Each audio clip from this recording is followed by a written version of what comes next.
Day, order du jour. Government orders, government bills, commons. Reprise du débat. Resuming debate at second reading of Bill C-58. Online sexual exploitation. Resuming debate, the Honourable Member for Winnipeg North.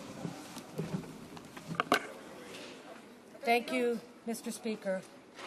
I'm very pleased to be able to speak on this bill that deals with child pornography and to put on record the concerns and comments and support of my caucus.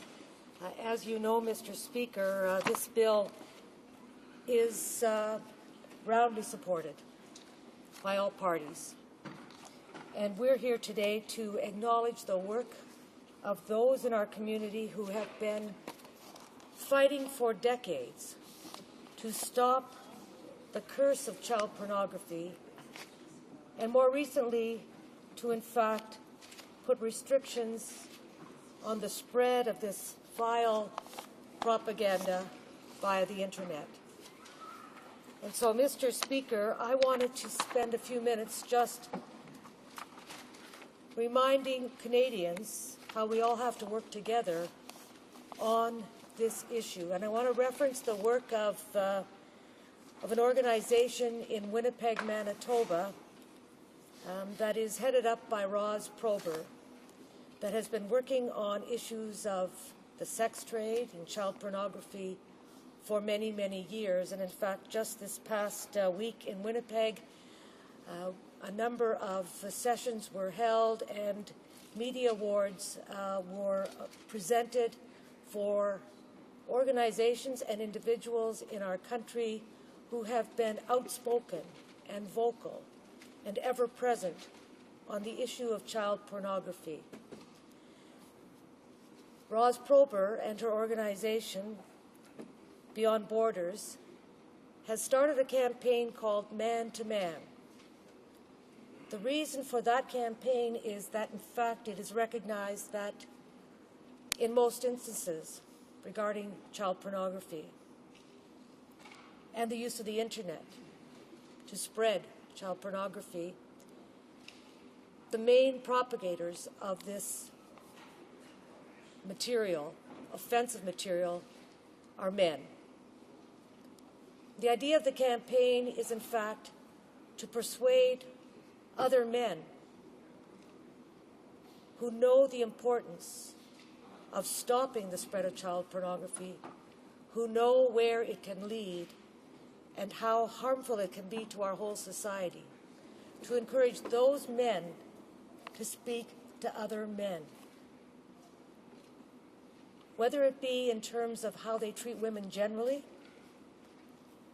or how they view women and children as sexual objects. But the importance of the campaign is to start at the very beginning with that notion that somehow women and children are the sexual property of men. And if we can get at that root cause, if we can understand what drives people to produce, promote, and spread child pornography, then in fact we will have won half the battle.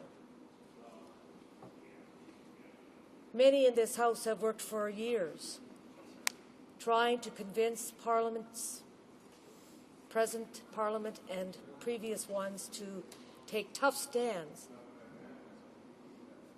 and make serious legislative steps to crack down on anything that promotes the use of violence, violence against women, violence against children, violence against any vulnerable members in our society, as a way to exercise their power over others.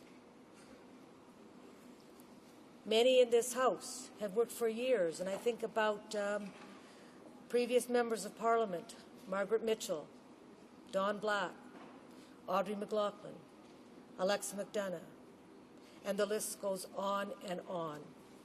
Women who have stood in this place to say, We, as a society, as a parliament, as a country, have an obligation to get to the roots of pornography and violence against women and children. And the only way to do that is to recognize it for what it is, which is the exercise of power over others. Mr. Speaker, you remember Rosemary Brown, who was a prominent member in Canadian politics, who was the first black woman to seek the national leadership of any political party, who worked as an NDP MLA in British Columbia for years, who was a well-known, renowned feminist across this country. And she always said, and I remember her words to this day, and acknowledging, Mr. Speaker, that she passed away a couple of years ago, and we lost a great heroine and a great fighter. But she always said, if we do not challenge the notion that might is right, that competition is the basis to survival, then there isn't much point to our struggle at all. And what we're talking about in this debate is power over others, and how it is wielded, and how it degrades people, how it makes them second-class citizens, how it puts people on a life cycle of dependency and hopelessness and despair. Because the victims of child pornography are faced with formidable challenges in trying to overcome that humiliation, that sense of no identity, that feeling of being dirty and second class. That is something that takes years and years to overcome. Sometimes it is never overcome. And the victims of violence, of child pornography, of sexual degradation, of the sex trade, if they can escape it, will fight for their whole lives, trying to regain their sense of self-worth and have a purpose in life. So you see, Mr. Speaker, this debate is pretty fundamental to our notion of a civil society, our notion that every one among us, no matter whether we look at people through the prism of sex or race or ability,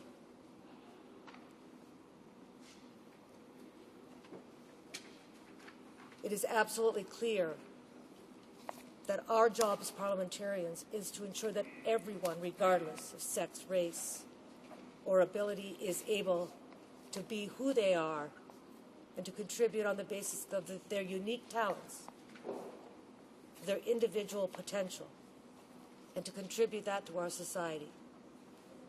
And when they become pawns in a massive trade around child pornography, we demean not just those who are the victims, who are portrayed in child pornography, but we in fact demean an entire society and reduce it to its lowest common denominator.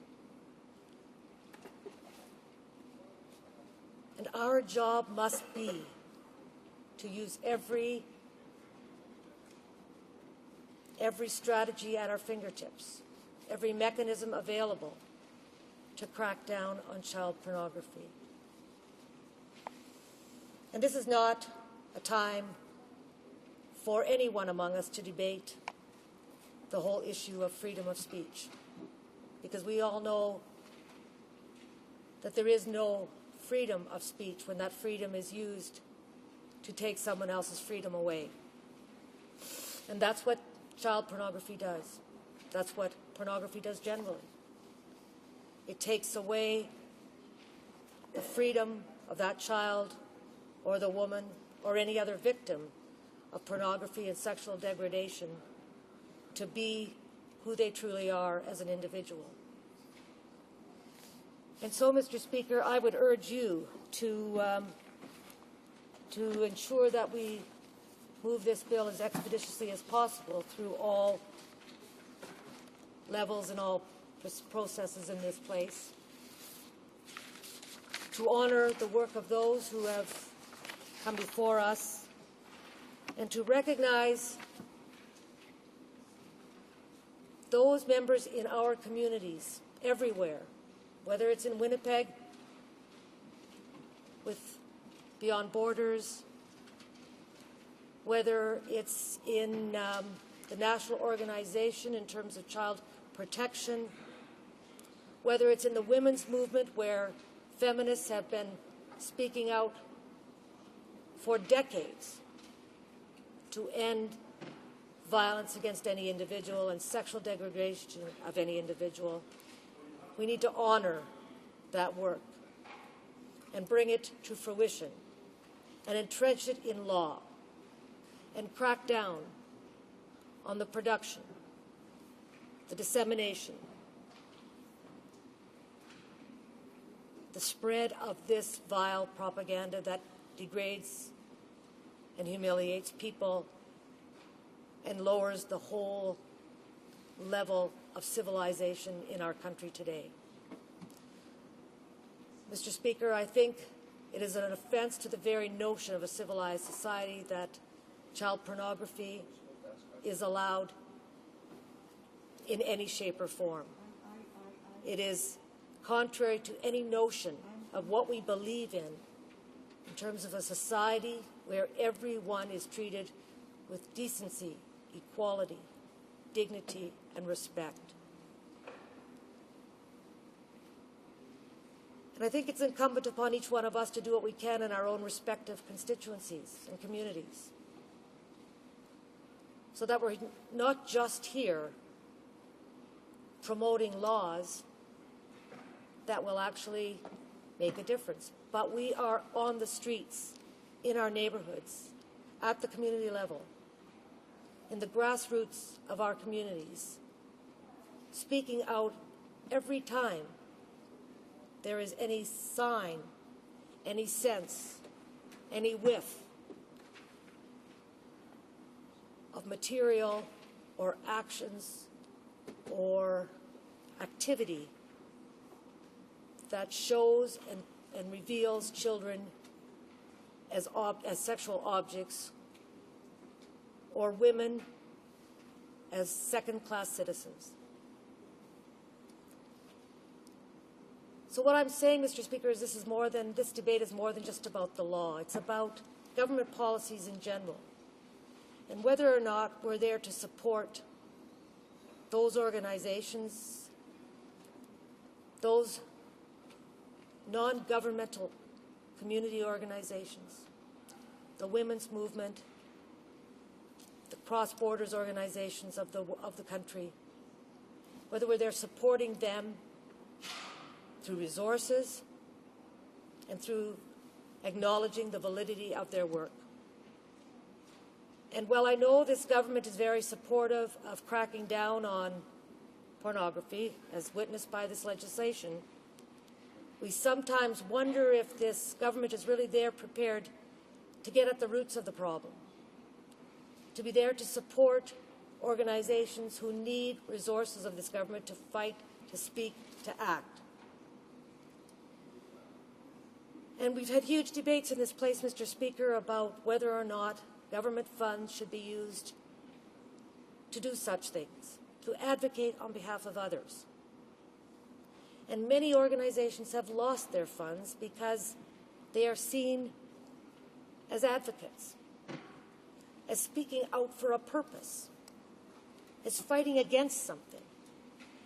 And I know we have disagreements in this place sometimes about the end goal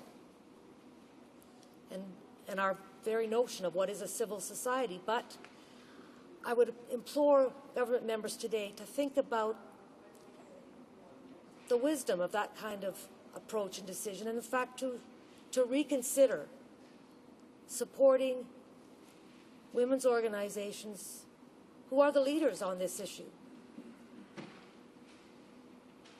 to consider supporting them through core funding.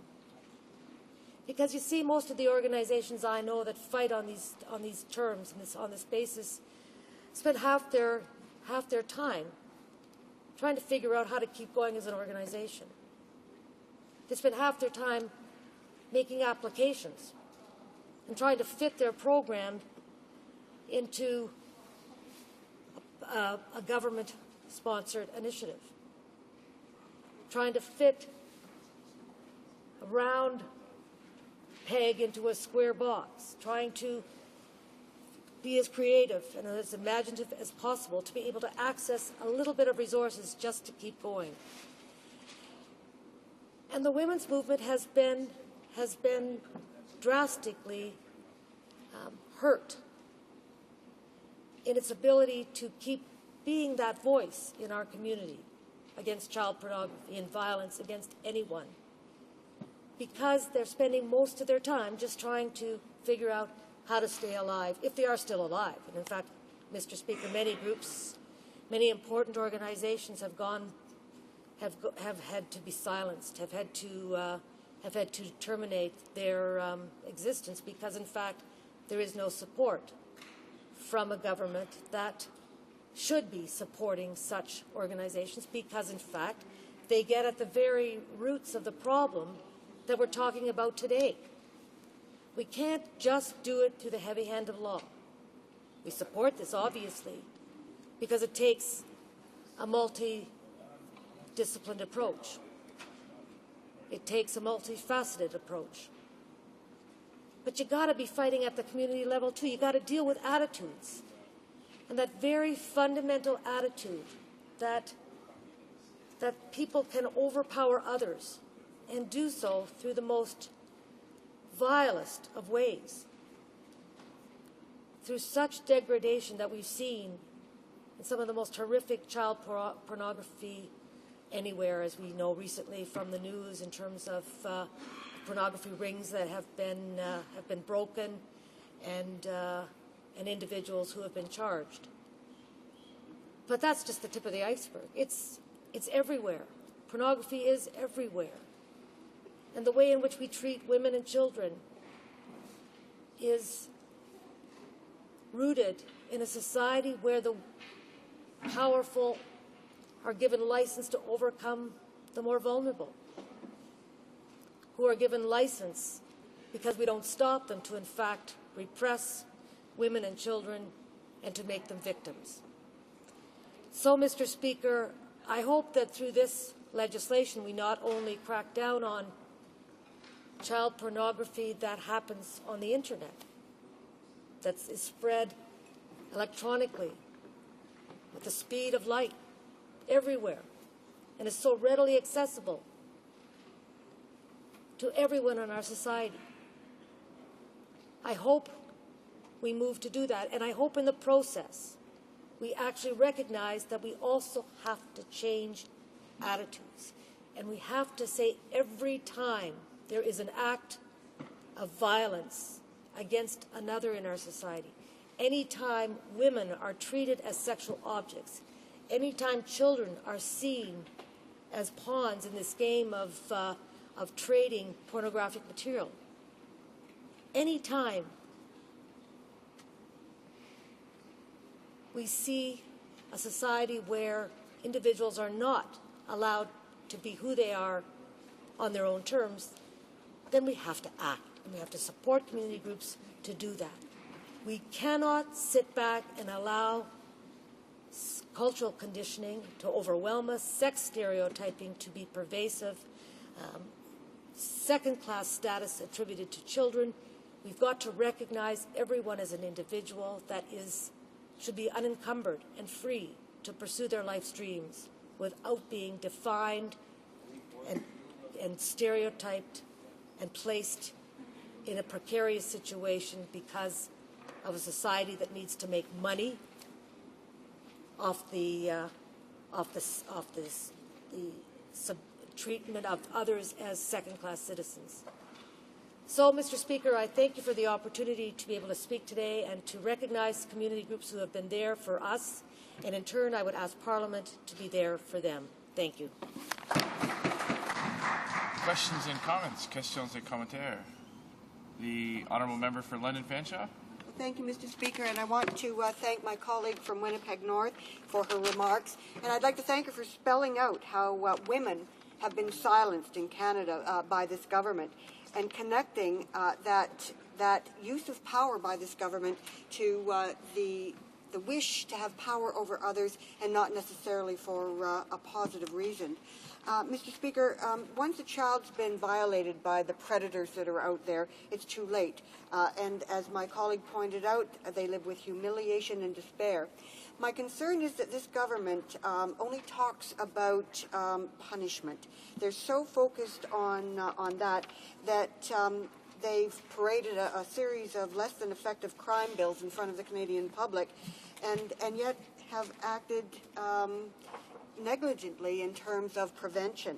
Just last week, Mr. Speaker, I received a letter from Mark Biaggi from Powell River, BC, and he was very concerned about the predators out there who are using date rape drugs to take advantage of young women, and the fact that there is nothing in our laws to prevent or to prosecute in these cases. And we've also heard nothing about prevention of the crime of child pornography. I was wondering, Mr. Speaker, if my colleague could comment on the resources that should be in place so that we can address the very serious problems of violence against women, violence against children in the form of pornography and physical violence, and, of course, violence against women in terms of date rape drugs and those who use them and those who allow their use. Yeah, honourable member for Winnipeg North. I'd like to thank my colleague, the NDP Status of Women critic, for the question and for her ongoing work in Parliament raising these fundamental issues and questions, and indeed agree with her that there are too few resources and too little acknowledgement of some deep-rooted problems in our society and of the limited ability of organizations to fight back when government doesn't take them seriously. Whether we're talking about cracking down on date rape and trying to work with date rape drugs and trying to work with young people and with organizations that try to dispel this notion of stereotyping and conditioning that is so pervasive in our society, whether we're looking at more funding for organizations that provide services and programs to fight back against violence in the home or violence on the streets, whether we're looking at organizations that simply work to create awareness and understanding about the vile impact, the horrific fallout from any kind of materials that treat people as second-class citizens or sexual objects. All of those issues must be on the table, and they must be addressed because, in fact, this is a pervasive, serious problem that creeps up in every aspect of our lives, and we need to be there dealing with it. I wanted to just reference, in fact, other organizations that are working on child sexual exploitation. Recently, some of the celebrities in Beverly Hills started getting involved in this whole campaign, and maybe this will help in terms of bringing some awareness when we see actors like Jason Priestley and race car driver Jacques Villeneuve among high-profile Canadians involved in a campaign to end sexual exploitation of children. This, along with the work that I mentioned earlier of Beyond Borders, is so important for getting the message out because public awareness campaigns have to focus, have to be ever present, and they need resources and money and support to do that.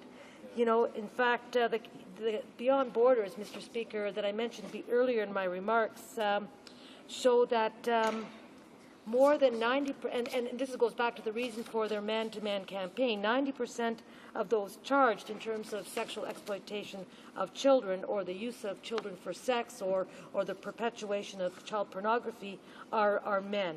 And so we need to be out there saying it's important for boys and for men to hear that using children for sex and profit is not okay. And those are the words of Roz Prober, President of Beyond Borders. Questions and comments, the honourable member for Elmwood-Transcona. Thank you, Mr. Speaker. And when the minister announced the bill and spoke in this House the other day, she said that there was $42.1 million over 5 years were going to be provided to help law enforcement with more financial resources. And when I asked her afterward whether this in fact was new money, she couldn't answer the question. So it goes to show you how ill prepared the government is and how rushed this bill was. Another element here is that we've found that, for example, countries like Sweden, obviously the government didn't look to best practices in other countries, but countries like Sweden, they simply solved the problem by blocking access to the sites. In Brazil, they set up an ethical rules committee for the ISPs. And in Germany and the European Union, they too just block the access to the sites. Now, doesn't that make more sense than bringing in a bill that is just going to simply slow the problem down a little bit, because we all agree that it's developed in an explosive manner over the last 5 or 6 years. It's only going to get bigger, and fines are not going to solve the problem. The honourable member for Winnipeg North. Thank you, Mr. Speaker, and I want to thank my colleague from Elmwood Transcona for his excellent question and a very important point, and that is that we absolutely must have a comprehensive strategy for something as serious as child pornography and sexual exploitation of women and children. It's not good enough for this government to stand up and say it's got $40 million, we're not sure from where, to enforce this bill. But it takes away money from women's organizations and organizations who stand up and say to all citizens, especially young boys and men, that treatment of women as sexual objects is wrong. Child pornography has dire consequences, and you should be aware of your actions, even if you make comments or gestures that are inadvertent. We've got to start from square one in terms of education and awareness, and that takes money and support from this government. But also, my colleague mentions the point about other tactics, shutting down sites, other strategies used in other jurisdictions that actually have proven to be effective in terms of ending these rings who spread and who produce and spread child pornography. Surely this government can come forward with a more comprehensive approach than simply just this one measure in this one particular bill. Thank you. Questions and comments. The honourable member for Medicine Hat. Thank you, Mr. Speaker. I'm pleased to be able to get up and ask questions on this very important bill.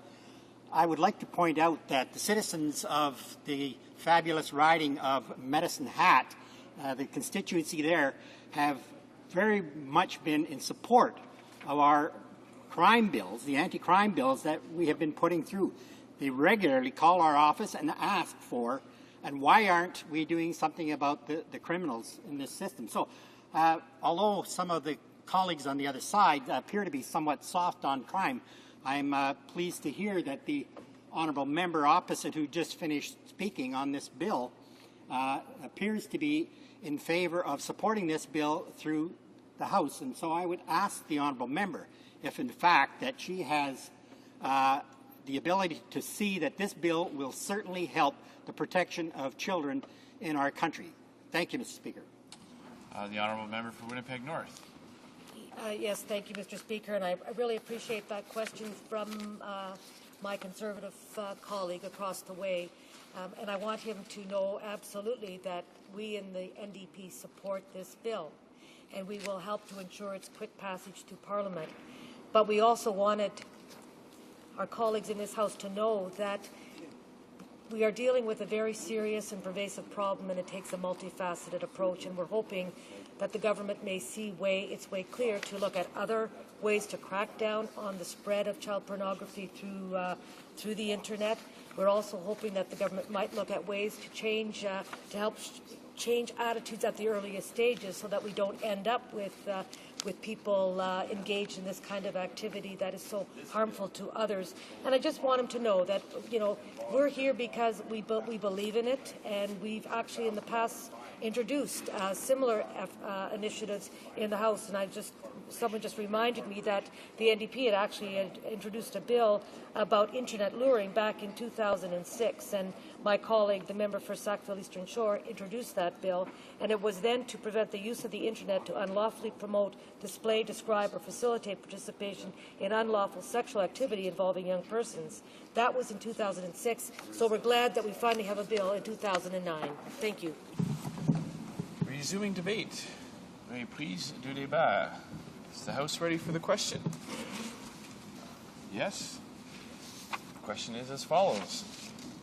Mr. Nicholson, seconded by Mr. Merrifield, moved that Bill C-58, an act respecting the mandatory reporting of Internet child pornography by persons who provide an Internet service, be now read a second time and referred to the Standing Committee on Justice and Human Rights. Plaît-il à la Chambre d'adopter? Is it the pleasure of the House to adopt the motion? Agreed. I declare the motion carried. Deuxième lecture de ce projet de loi, second reading. Accordingly, the bill stands referred to the Standing Committee on Justice and Human Rights. Orders of the day, order du jour. Government orders, government bills commons, reprise du débat en deuxième lecture sur le projet de loi C-31, loi modifiant le code criminel, la loi sur la corruption d'agents publics étrangers et la loi sur l'identification des criminels et une autre loi en conséquence. Débat. L'honorable secrétaire parlementaire du ministre de la Justice. Merci, Monsieur le Président. C'est avec plaisir que je saisis l'occasion qui m'est offerte aujourd'hui d'offrir un appui solide au projet de loi C-31 qui vise à apporter des modifications au Code criminel et à d'autres lois en vue d'accroître l'efficacité de notre... Which will amend the Criminal Code and other legislation. This will help guarantee the security of Canadians and will help us to use a technology which adapts with the changes in science to help us in scientific procedures and in gathering evidence while remaining just and fair. This bill is another concrete measure that is part of our government's ongoing commitment to fight crime and to do so in a more effective and modern way. Mr. Speaker, I'd like to take this opportunity to congratulate the Minister of Justice for having deployed constant efforts and to have acknowledged that minor changes can change things. I'd also like to take this opportunity to examine the impact of some of the proposals on the work of public servants who also contribute to security and the protection of Canadians. Public servants are not police officers, but they are mainly responsible for the application of offenses that are provided for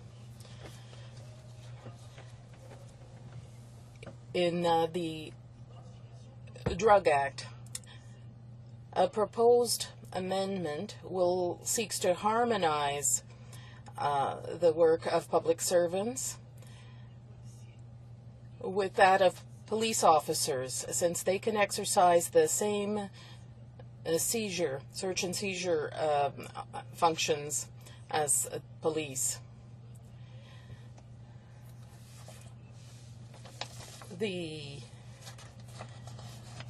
Act about seized goods affects only police officers, only when there is no contest about the ownership of the goods and when it's not necessary for evidence. 489.1.2 is aimed at any person who is not a peace officer and has to bring the seized goods before a justice of the peace or hold on to them until the justice of the peace orders that they be returned to their lawful owner. Under these sections, a peace officer can seize goods in situ to examine it and then return it to the owner if he's convinced that retaining this piece of property is not necessary for evidence. Under the same circumstances, a public servant who has powers under Section 487 must bring the good before a judge or retain it until it can be reported to a judge or until a judge authorizes its return. This seizure in situ has become more and more widespread under the regulatory context since the search warrant is used for investigations in quasi-criminal cases that often involves equipment that cannot be moved because it's in an industrial setting or a similar setting. Another amendment seeks to specify that a public servant making a report under 5.2 can have it tabled or submitted by another person under subsection 84.1.1 when a peace officer has seized goods and then given them to the lawful owner. He or she must then report to Justice of the Peace under 5.2. This will save time for an administration that has employees in a courthouse because they will be able to table the documents in questions instead of the agent who drafted them or the public servant. The bill will also contain a provision that allows for returning all objects that have to be examined scientifically before the trial. Usually it's difficult and unwieldy with a trial by jury. This will allow for a return before the trial as long as they can be preserved and measures are taken. It's also necessary to amend the criminal code regarding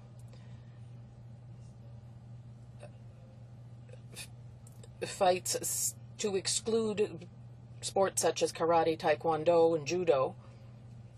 This has appeared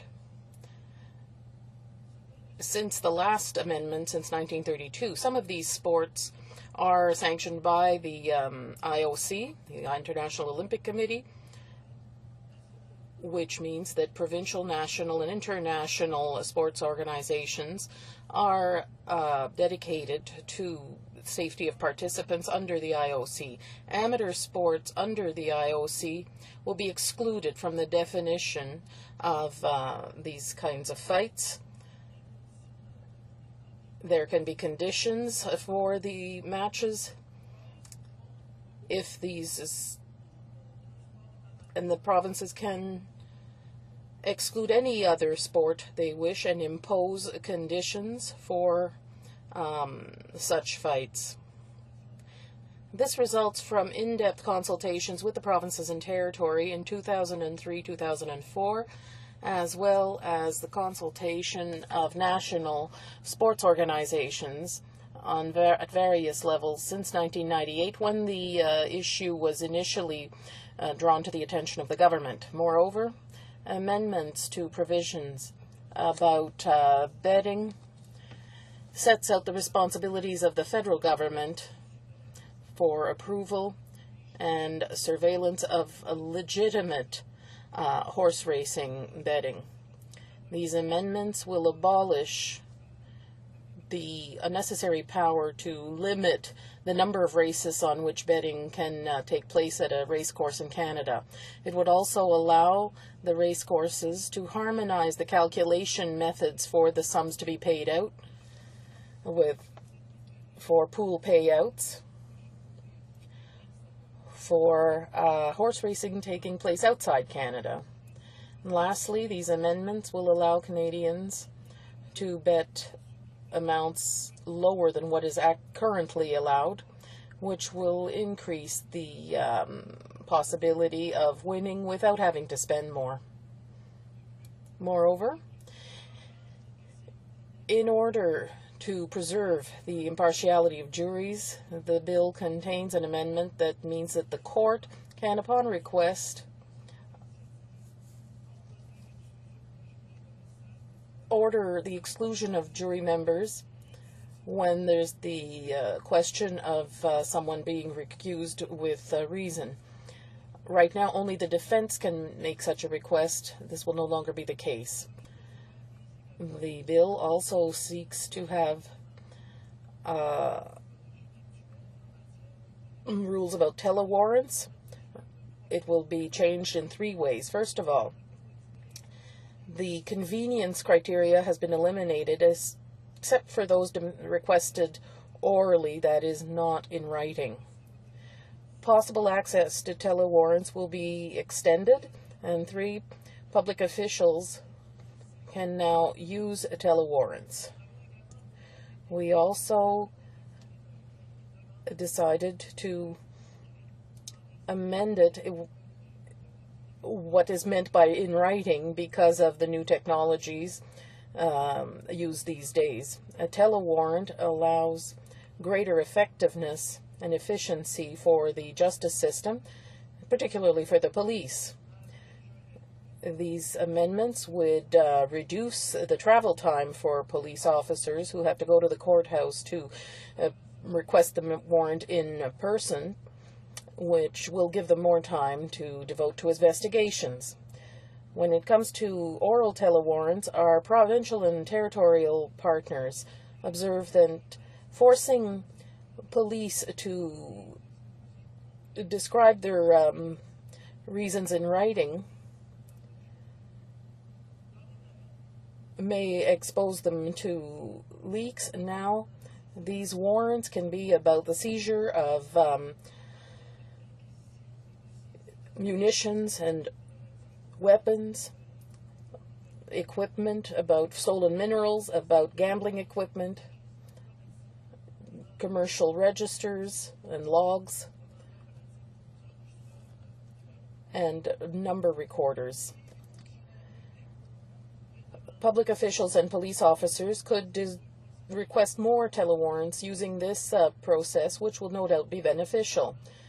This would be particularly useful for those under federal jurisdiction who would have to make special arrangements in order to go in person throughout the country to obtain warrants. This facilitates their work. This bill also talks about the reclassification of certain offenses to make them mixed offenses. For the reclassification, we mean that this is a legislative process that consists in changing an offense under summary conviction or charges under the criminal code into a mixed offense. This would allow prosecution by summary conviction or other according to the most appropriate method. We feel that these transformations are necessary and very useful, since they give greater latitude in prosecution by allowing the prosecutor to choose the most appropriate procedure given the circumstances. This process contributes to simplifying the administration of justice and is in keeping with the government's commitment to improve the effectiveness of the justice system in Canada. I'd also mention that the reclassification has no impact on the gravity of the crime. It's simply, and I'm saying simply and only, choosing the type of prosecution. For example, when a criminal who's accused under a mixed offense can be brought to trial, a more complex procedure which requires a preliminary hearing. When the facts do not justify a more serious sentence, the prosecutor can proceed with summary conviction. It's important that the procedure used reflect the gravity of the crime and that we use the time of the courts most effectively. Greater latitude through reclassification of these hybrid offenses will increase the effectiveness and efficiency of our criminal justice system. The defense will always be entitled to a trial before jury or preliminary hearing when it's justified. Now, with regard to expert witnesses, this bill provides for amendments regarding expert witnesses. These are necessary since the delays for communicating expert reports are sometimes too short to allow the other party to respond in an appropriate manner to complex and technical evidence. And generally speaking, it's necessary to hire an expert in that field, make him or her aware of the facts, obtain transcripts, and so forth. The amendments improve the system in many ways to promote respect for prior notice.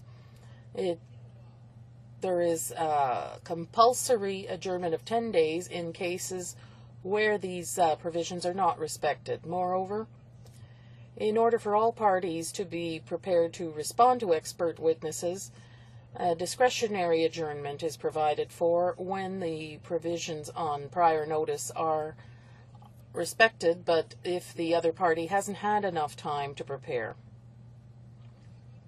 Moreover, the Criminal Code will provide for factors that help the court decide whether it is appropriate to grant an adjournment or reduce the time of a previously agreed upon adjournment.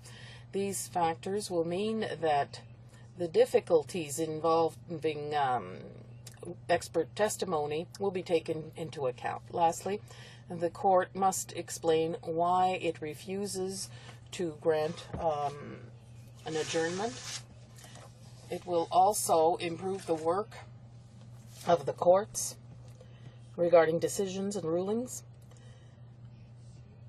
It will allow the courts to make judicious rulings in the case of non-respect and encourage all parties to respect prior notice rules. Therefore, there will not be an additional obligation placed on the defense. The obligations of both parties will remain the same. The amendments simply seek to improve the expert testimony system under the Criminal Code so that both parties can respond appropriately to expert testimony by providing new measures that the court can use when this is not the case, and by encouraging the parties to comply with the provisions of the Code on prior notice. In this bill, we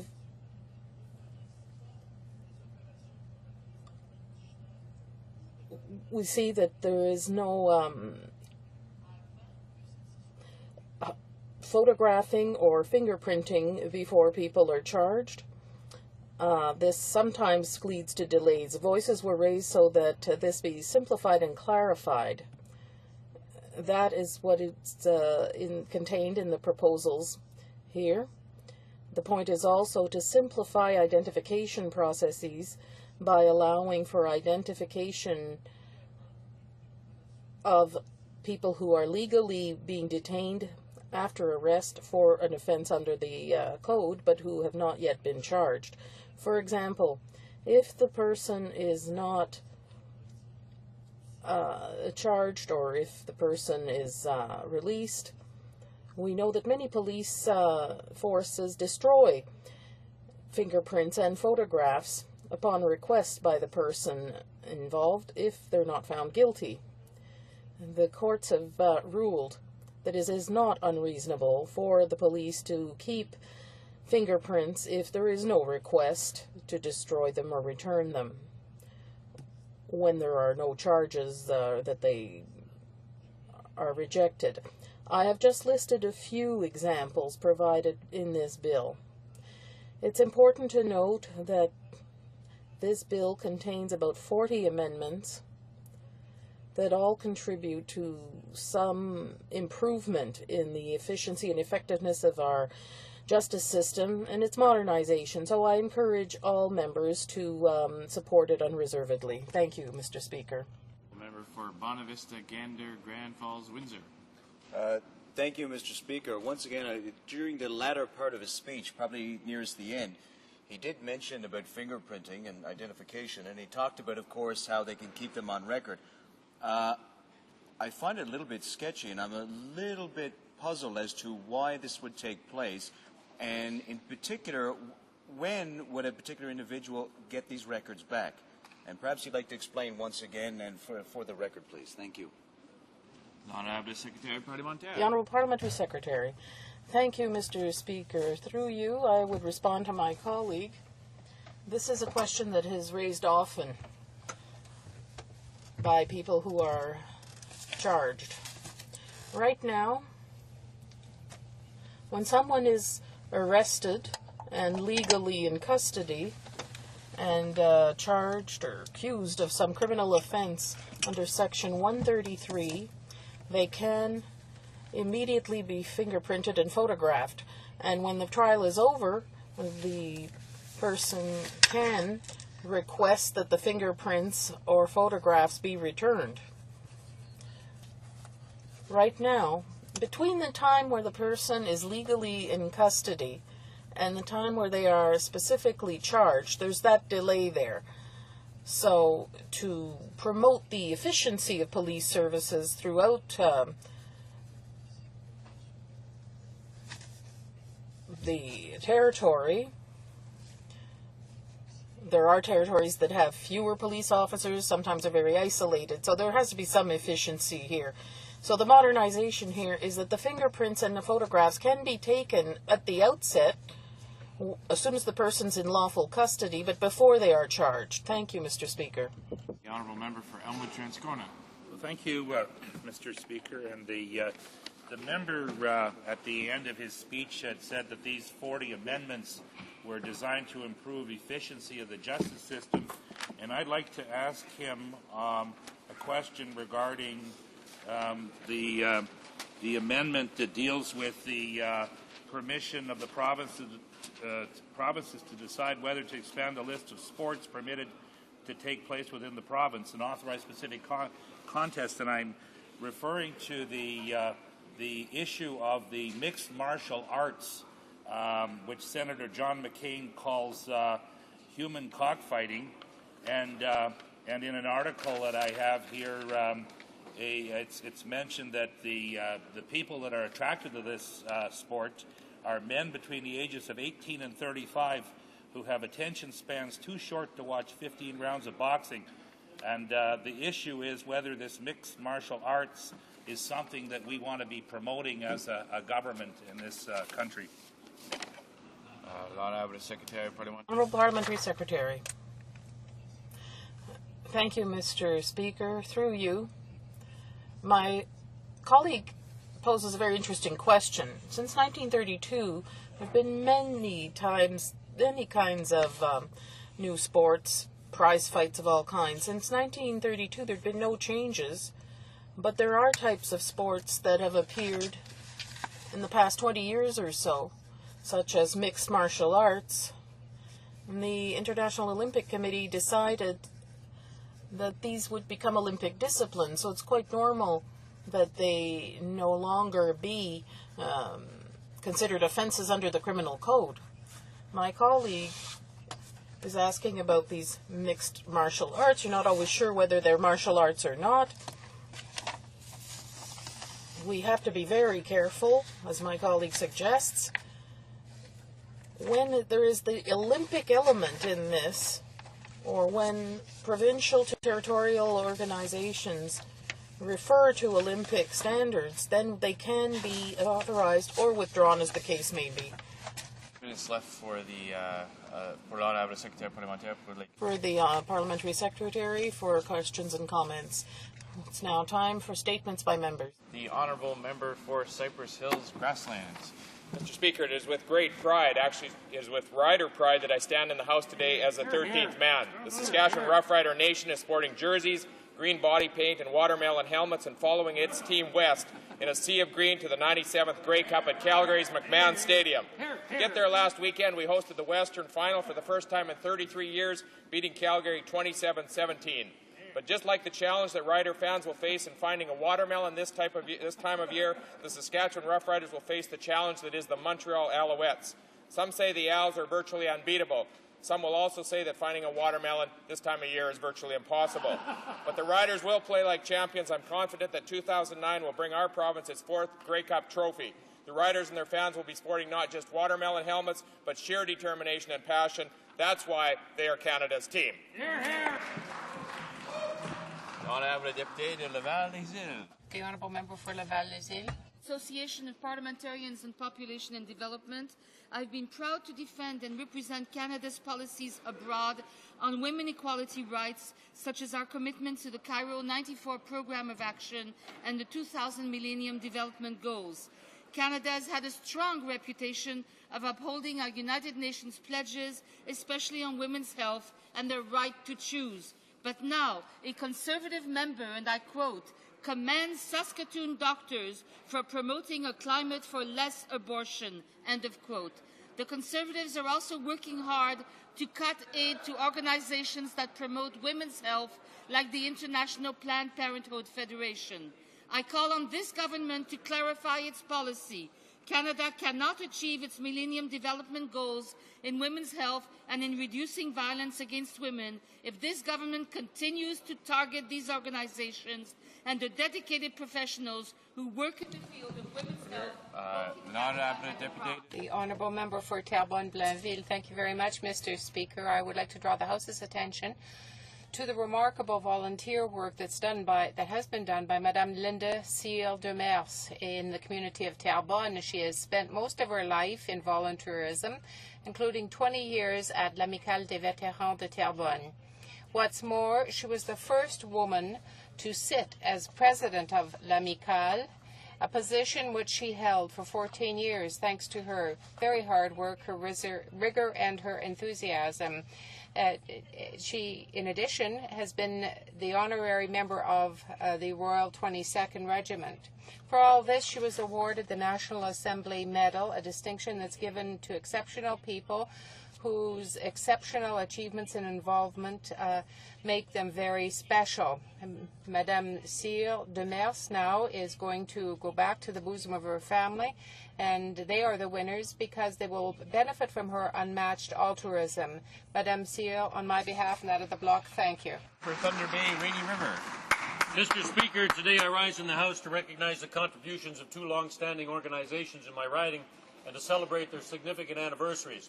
On November 21st, the Italian Mutual Benefit Society of Port Arthur celebrated its 80th anniversary.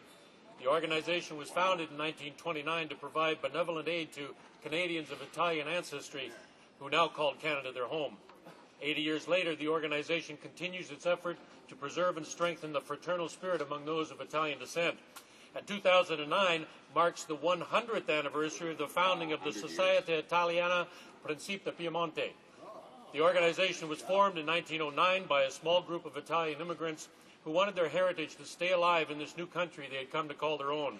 100 years later, the Società Italiana Principe Piemonte continues to thrive in the promotion and enhancement of Italian custom and culture in all its endeavors. Please join me in acknowledging the efforts of these two very important organizations. The Honourable Member for Kitchener-Conestoga. Mr. Speaker, today I rise to thank the House for the unanimous support it offered last week for M388, my motion to update Canada's criminal code. Nadia Kajuji was a depressed 18-year-old student when she was targeted by an internet predator. In her vulnerable state, she didn't survive the assault. The tragedy of Nadia's story, Mr. Speaker, gripped each one of us. 18 months later, no charges have been laid. The unanimous support of this House shows that honourable members can work together in good faith. It shows that common sense can cross party lines. It shows, Mr. Speaker, that the government would enjoy broad support if it took action on this file. On behalf of Nadia's father, Mohammed, her brother, Mark, her mother, Deborah, and on behalf of all Canadians suffering from depression or vulnerable youth dealing with seemingly insurmountable obstacles, I thank all honourable members for giving this motion fair consideration and for their ongoing support. Thank you, Mr. Speaker. The Honourable Member for Guelph. Speaker, Last week, I joined the Canadian delegation to the World Summit on Food Security in Rome. Hosted by the Food and Agricultural Organization of the United Nations, the summit was part of the international community's continuing attempt to address world hunger and malnutrition. Mr. Speaker, the situation is catastrophic. With every passing minute, 10 children die of hunger and malnutrition in underdeveloped countries. The United Nations estimates that the number of hungry or undernourished people in the world has now risen to over 1 billion. That's almost 1 in 6 people on this planet. Mr. Speaker, developed countries must strengthen the agricultural sectors in developing nations. The FAO reports the world has the resources, technology, and know-how to eradicate hunger now and for the foreseeable future.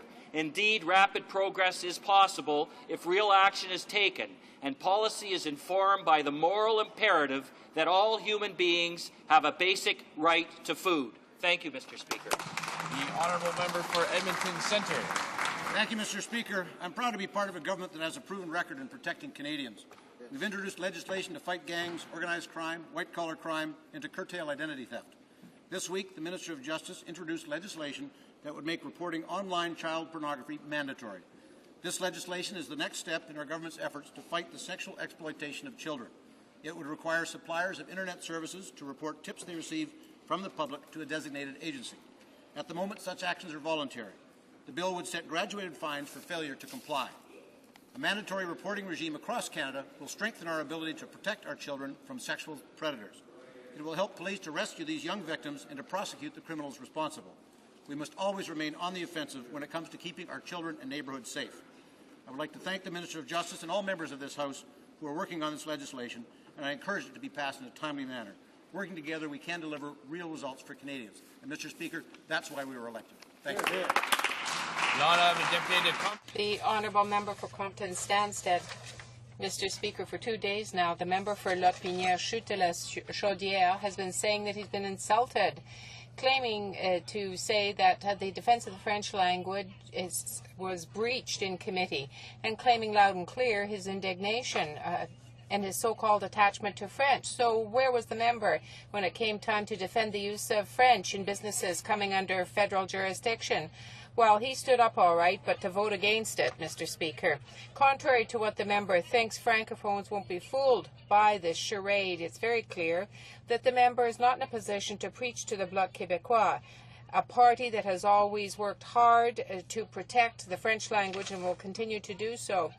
So, when it comes time to protect the French language, the member for Lotbinière-Chute-la-Chaudière quickly becomes indignant, but he acts very slowly.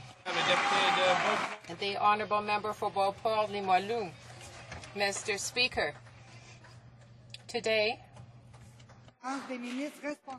Canada is presiding over the 21st Conference of Ministers responsible for TV5 in Ottawa. As Canadians, we should all be proud of hosting this very important conference, especially since this year TV5 Monde is celebrating its 25th anniversary, and TV5 Québec Canada is celebrating 20 years in existence. We can also be very proud of the leadership role that Canada has played over the past 2 years. It's been president of the partnership TV5 and has invested $25 million over 5 years. Thanks to the leadership of our government, we have these two entities, but also we have the commitment to protecting Francophones in Canada and internationally. The honourable member for Ottawa-Vanier. This past summer, Canada lost one of its pioneers in science fiction writing, Phyllis Gottlieb, born Phyllis Bloom in Toronto in 1926. The Sunburst Award, an award given annually to Canadian writers of speculative fiction, is named after her first novel, Sunburst, published in 1964. Thanks to our parliamentary library, I've now had the pleasure to read that novel, and I'm truly happy to have discovered an author who gives us great characters and an intelligent storyline. I look forward to reading more of her novels. Some have called her the mother of Canadian science fiction, others its grandmother. Robert J. Sawyer, Canada's most successful author of the genre, settled it by calling her the Grand Dame of Canadian science fiction, and I concur. Mr. Speaker, I wish to extend to her husband Calvin Gottlieb, her son Leo, and her daughters Margaret and Jane our condolences, but also our gratitude for her legacy. Here, here. The honourable member for Burlington. Thank you, Mr. Speaker. This government has made victims of crime a priority. We are committed to making our streets and communities safer. Here, here. We are tackling organized crime with our drug bill. We're cracking down on identity theft and auto theft, ending credit for time served, eliminating the faint hope clause. We're ending house arrest for serious crimes, cracking down on white-collar criminals, ending sentencing for discounts for multiple murderers, and we are helping protect children from internet sexual predators. This government is standing up for victims of crime, and we are putting the rights of law-abiding citizens ahead of the rights of criminals. We can only hope, Mr. Speaker, the Liberal leader will, for once, stand up for victims in this country by ensuring our bills get passed. Canadians can expect our government and this Prime Minister to stand up for the rights of victims and law-abiding citizens. Here, here. The honourable member for Winnipeg North. Mr. Speaker, night has already fallen in much of Africa. Another day has passed, and another 14,000 people have died needlessly from infectious diseases for which medicine is readily available, just not for them. It's mostly grandmothers who've cared for the dying and who are left to piece together the shattered lives that remain. They tell us through the Grandmothers to Grandmothers campaign, Canadian women devoting incredible energy and solidarity with their African sisters, that Canada's access to medicines regime that was supposed to make more drugs available isn't working. UNICEF, Oxfam, Canadian Crossroads International, Results Canada, and Canadian HIV and AIDS Legal Network all agree and have called for the changes set out in my private member's bill, C-393. I urge all members to vote for this bill to ensure that we fix Canada's access to medicines regime and get Canadian drugs moving to save lives. Thank you. The honourable member for L'Aude-Pinière, Chaude-la-Chaudière. Mr. Speaker, this week we saw something that I never thought I'd ever see. The Bloc voted to prevent me from obtaining a document in French. The Bloc prevented me from obtaining a document in French. In French, Mr. Speaker. The Bloc that says that it is the one that protects the French language. They pretend that they do so, but they do really nothing when it comes down to it. I am a parliamentarian, and I'm entitled to the documents that are in French, translated from English to French. When I rise to say so, I want to have a formal apology from the Bloc leader.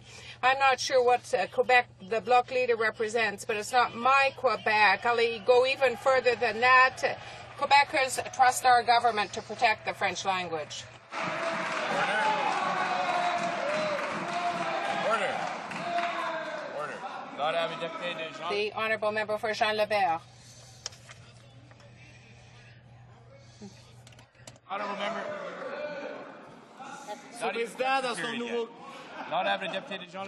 The honourable member for Jean-Lebert. Mr. Speaker, in its new guide, Discovering Canada, the Minister of Immigration points out that Quebec forms the nation and that the majority of the people there are francophone.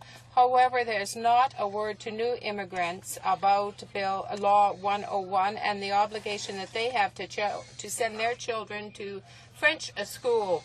In fact, they don't even say that new immigrants have to learn French first and above all when they come to Quebec. Yet there was a unanimous motion to this effect in Parliament. The guide speaks at great length about the Queen, going so far as to call her a central figure in citizenship, the guardian of constitutional freedoms, the reflection of our history, and an incitement for Quebecers and Canadians to be the best of themselves. Well, shocking, Mr. Speaker. Rather than promoting an obsolete institution that is not supported by Quebecers, the minister should have reminded immigrants that in Quebec things happen in French first and foremost. The honourable member for Pierrefonds-Dollard. Mr. Speaker, there's a fever in the air. This Sunday, there will be the ultimate match for supremacy in Canadian football. In droves at Calgary's McMahon Stadium to cheer for Saskatchewan's pride and glory, the Rough Riders. pour leur faire face. And to face them, Montreal is sending its Alouettes. I don't want to be mean, of course, about the Rough Riders, but I think they're going to find them not so nice at all. Last night, the Alouettes quarterback, Anthony Cavillo, was, for the second year in a row and the third time in his career, selected the most outstanding CFL player. Occasion Lord's Grey Silvers is at stake, and like every year, it promises to be an epic battle. Les enjeux sont... The stakes are high. The mayors of Regina and Montreal have laid their bets. The loser is going to have to wear the winning team's jersey at the Municipal Council, and the winner's flag will fly over the loser's City Hall. Mr. Speaker, after the Liberal decade of darkness, this government has invested in the Canadian Armed Forces because we support our troops, not because of political gain, but out of national pride. That's why it's shameful the Liberal leader would show such calculated cynicism by fundraising on the issue of detainees. Even the Liberal member from Vancouver South, when asked if this was appropriate, said unequivocally, no, it's not. When the Liberal leader fundraises on the backs of our soldiers and their sacrifices, it proves what we've been saying all along, Mr. Speaker. He's in it for himself. We will not stand idly by while the Liberal leader tries to score political points by smearing our soldiers in this House or anywhere else in this country. Mr. Speaker, there will be more questions today about our soldiers and our military leadership. But the real question now is, are the Liberals asking these questions to help, or are they asking these questions to fill the Liberal leader's war chest, Mr. Speaker? Oral questions, questions orales. The honourable member for Toronto Centre.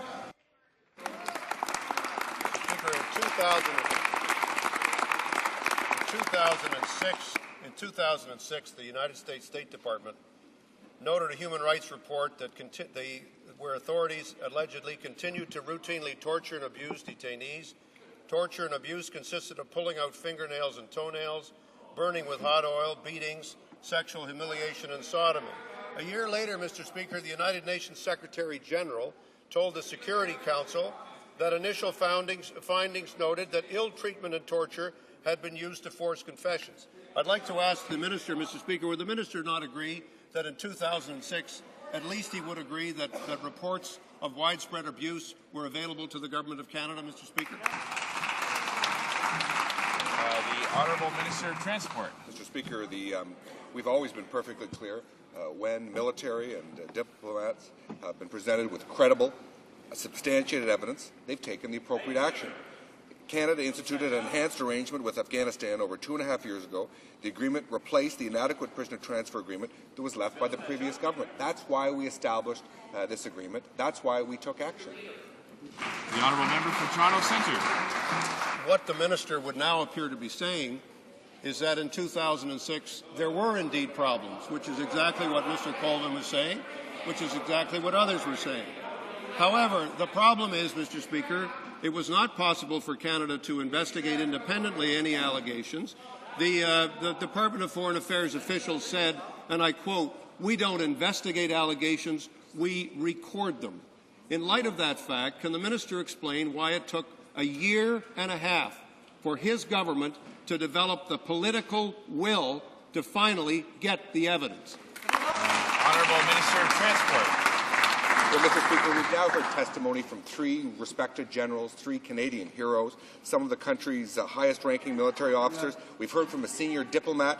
These generals and the diplomat have thoroughly rejected the allegations that have been made against them, that the opposition parties, frankly, Mr. Speaker, were just too eager to believe, Mr. Speaker. What is incredibly regretful is that the Liberal Party has tried to use this issue to raise funds in $25, $50, and $100 denominations.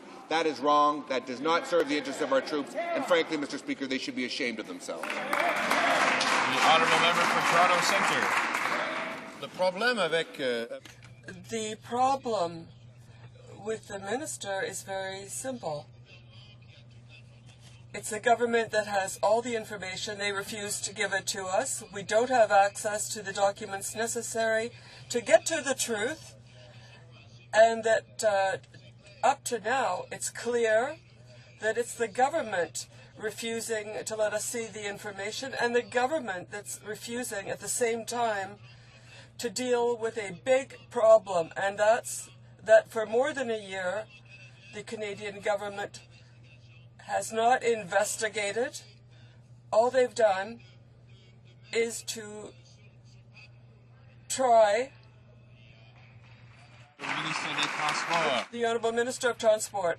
The government officials have and will continue to provide all legally available information. We heard from David Mulrooney, a well-respected senior public servant yesterday at committee. We heard from 3 Canadian heroes, Generals Hillier, Gauthier and Fraser, who have called these allegations ludicrous, Mr. Speaker. Let's be very clear. We have one single priority when it comes to our armed forces and on this issue.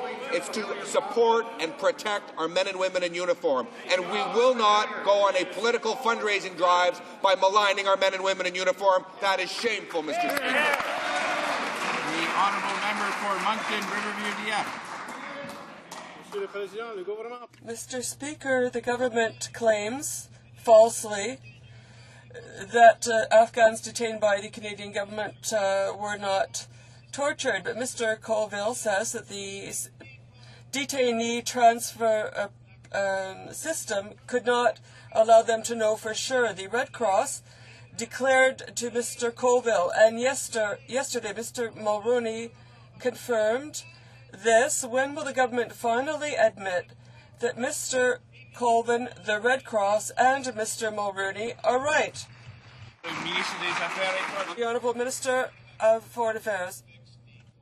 Inadequate arrangement left by the government opposite.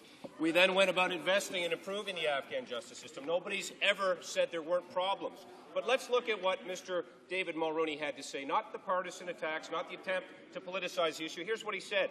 I can say we have no evidence that any Canadian transferred detainee was mistreated. That's what Mr. Mulrooney said. We never, ever transferred anyone if we thought there was a substantial risk of torture. We knew there were problems in the Afghan system, but we developed a robust monitoring system. Mr. Speaker, these are the words of a respected diplomat doing the work, not partisan. The honourable member for Moncton, Riverview DF. Well, the minister should read all of Mr. Mulrooney's remarks because he said, quote, they were not able to determine whether someone was or was not a Canadian transferred detainee, end quote. This is simple. If no one knew who was or was not transferred to the Afghan authorities, how can the government claim there was no proof that Afghans transferred by Canada were tortured? Is the government simply trying to cover up its approach of hear no evil, see no evil? Is the government being willfully blind? The Honourable Minister of Foreign Affairs. Or is the honourable member and opposition members trying to politicize the issue and cast political aspersions, Mr. Speaker? Let's go back to what Mr. Mulrooney said.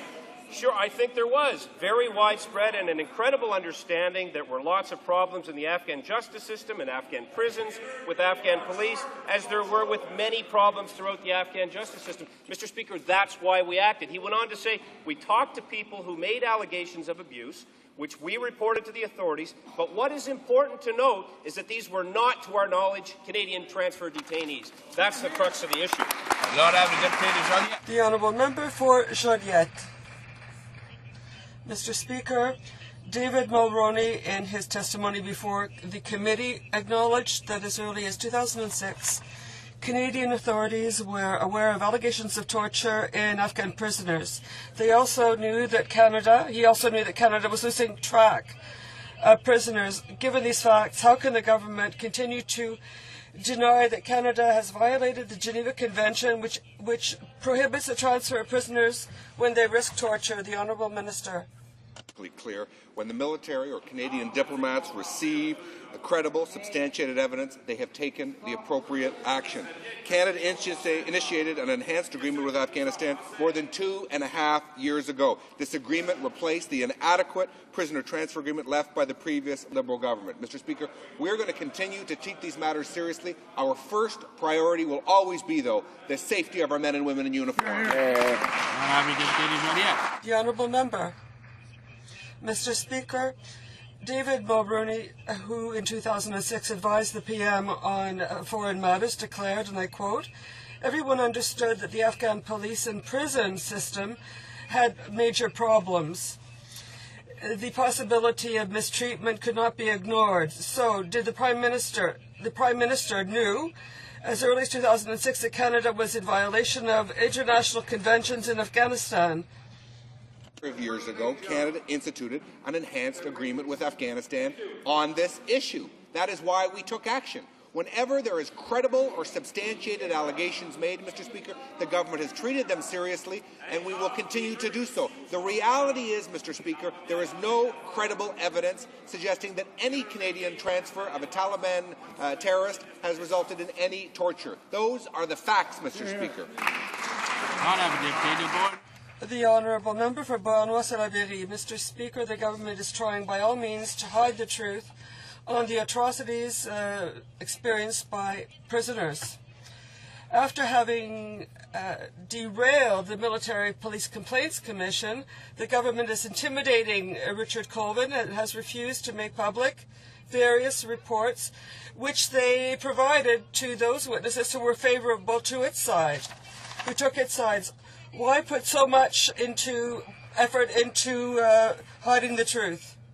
Provide all legally available information. And let's be clear, as part of the preparations to testify in hearings before the Parliamentary Committee, individuals like General Hillier and Gauthier, recently retired, as well as current serving General Fraser, were given documents, provided documents relevant to the issues being discussed at the Parliamentary Committee, as were Mr. Colvin and Mr. David Mulroney. So, Mr. Speaker, this is a common practice for current and former public servants to be given information for which they are privy to give testimony before the Parliamentary Committee. Normal practice that we follow.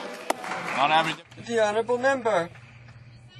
Mr. Speaker, David Mulroney recognized that the government knew the prisoners ran the risk of torture. The Geneva Convention was clearly violated by the Canadian government, which wasn't even able to keep track of these detainees. Will the government admit that all efforts deployed to cover up the truth have only one objective: to hide the fact that for months they did not comply with the Geneva Convention? The Honourable Minister. Take a direct look at that statement just made. Here's what Mr. Mulroney actually said, and I quote, "We never, ever transferred anyone if we thought there was a substantial risk of torture." A complete misstatement of fact. We knew there were problems in the Afghan system, but we developed a robust monitoring system, Mr. Speaker. The words of an individual closest to the mission, in the best position to make these assessments. I don't agree with the assertions that everyone who went into the NDS was tortured. This is where observation went to speculation, Mr. Speaker.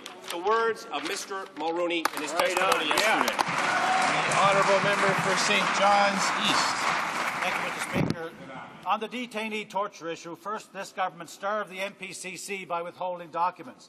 Then they fought against the committee hearings. Then they intimidated witnesses at committee and withheld information from members of Parliament. At the same time, they gave full access to documents to their witnesses, even those no longer working for government. Despite that, Mr. Speaker, Mr. Mulroney yesterday confirmed our contention that for a year and a half, Canada did not have in place proper protection for detainees as required by international law and left them at risk of torture. When will this government stop playing games and hiding the truth? When will they call a public inquiry, Mr. Speaker? The Honourable Minister of Transport. Mr. Speaker, the government has said, and I'll say once again, that we'll continue to provide all legally available information. Having said that, Mr. Speaker, our first responsibility, our first priority is to protect the lives of our men and women in uniform, Mr. Speaker, and that will continue to be the case. Mr. Mulroney testified before the committee in this place, not 24 hours ago, that the government never transferred any captured Taliban where there was any realistic fear of torture. Never is what he said, Mr. Speaker. The Honourable Member for Ottawa Centre. Despite the widespread knowledge of torture in Afghan institutions, despite the recognition of the risk of human rights abuses, the government had no process to monitor whether or not Canadian transfer detainees were tortured by the authorities. For over a year, Afghan detainees were thrown into a black hole. Prisons where beatings with cables, electric shocks, punching with sexual abuse were normal practices. And no one, not even Mr. Mulroney, could assure Canadians that those detainees were not tortured. There is only one way to get to the truth. That is to call a public inquiry. So will the government do the right thing and call... The Honourable Minister of Transport. You know, Mr. Speaker, General Hilliard dismissed some of these allegations not 2 days ago as ludicrous, Mr. Speaker. The member from the NDP, who I have a great deal of respect for, seems to be happy to believe that Canadian soldiers are somehow arbitrarily rounding up farmers and taxi drivers and willingly send them off to abuse, Mr. Speaker. Let me be very clear. Our men in uniform would never, in Mr. Mulroney's words, do that. Never. The honourable member for Ottawa Centre. Mr. Speaker, this Conservative government is set to ask the House to approve their billions in bribes to the provinces so that they can hit Canadians with the HST. We've learned that should the opposition parties vote down this tax grab, the government will not reintroduce it. Other opposition parties might still be iffy on how they'll vote, but I'm looking to get confirmation from the government. If their motion fails, will they drop their plan to hike taxes on families? Will they commit not to reintroduce the HST tax grab if it fails a vote in Parliament? Yes or no? The Honourable Minister of Transport. Let me say very directly that we have no such plan to raise taxes arbitrarily on Canadian families. Our government's first priority has been to cut taxes on working families. We cut the GST from 7 to 6% and then from 6 to 5. And when we needed help to do that, Mr. Speaker, when Canadian families needed a break on paying high taxes, could they count on the support of the NDP? No. The NDP stood up and said they didn't want a 5% GST. They wanted it to be 7%. They wanted to keep taxes high, and it's this government who fought to cut taxes and keep them low for Canadian families, Mr. Speaker. The honourable member for Brassard-Prairie. Thank you, Mr. Speaker. We condemn the idea that executives at Nortel are getting bonuses of over $500,000, whereas employees can't even get a disability pension. Will the government make sure that Canadian employees will be treated fairly and will get those the monies that they've worked so hard for? Thank you, Mr. Speaker. Mr. Speaker, we share the outrage of the honourable member at the news yesterday. Mr. Speaker, it's incomprehensible that the executives at Nortel would choose to give themselves bonuses, court authorized or not, at a time when the rest of the country is tightening their belts, Mr. Speaker. On the issue of pensions, Mr. Speaker, our Parliamentary Secretary from Finance has travelled the country over the course of the summer, hearing from Canadians on this issue. Coming out of those consultations, we introduced measures to help protect pensioners by requiring companies to fully fund pension benefits on plan termination, make pensions more stable, give pensioners more negotiation powers, and modernize investment rules of pensions. Here. The honourable member. Less than a month ago, those same employees from Nortel stood on the front Parliament of Parliament Hill and asked the government to help them retrieve their hard-earned pensions and severance packages. The Conservatives were remarkable for their silence. We now hear that current Nortel senior executives have just rewarded themselves with another round of huge bonuses. When will the government finally stand up for rank-and-file Nortel employees? The Honourable Parliamentary Secretary. Mr. Speaker, as I mentioned, of course, we're outraged by the news that came out yesterday. But, Mr. Speaker, again, on the subject of pensions, we've also already completed cross-Canada consultations on federally regulated pensions. We are working with the provinces to set up a federal-provincial research working group on retirement income, and we've already convened a national summit of provincial and territorial finance ministers to discuss the group's findings in December. Mr. Speaker, what's remarkable is the member from Markham Unionville who said just a few short weeks ago, quote, the Liberals don't actually have a policy on pension reform, unquote. The honourable member for Hull-Aylmer. Mr. Speaker, here we are near to holiday time and there are people without jobs. Yesterday, it was Bombardier and Rogers that announced over 7,000 jobs cut. So we're allowing our best technological companies to go and settle abroad. How far do these numbers have to rise before the government acts? The Honourable Parliamentary Secretary. We do understand that it's been a difficult year for the aerospace industry. Of course, in these global economic circumstances, as we've seen a tightening of budgets, particularly budgets for executive business jets, and that's had an impact, obviously, on Bombardier. That said, our government is actively working with and committed to supporting Canada's aerospace industry. In fact, we have made recently a $350 million investment in Bombardier Aerospace for their C-Series program. We've also invested hundreds of millions of dollars in the Strategic Aerospace Defense Initiative. In fact, just a couple of months ago, announcing a $200 increased investment in that program. The Honourable Member for Hull Elmer. Mr. Speaker, it's not only the jobless that are worried about the holiday season. There are also all those workers who are in labour conflicts. For example, the employees at the Canadian War Museum and the Canadian Museum of Civilization. Will the Minister finally stir himself from his torpor and help to deal with this conflict once and for all?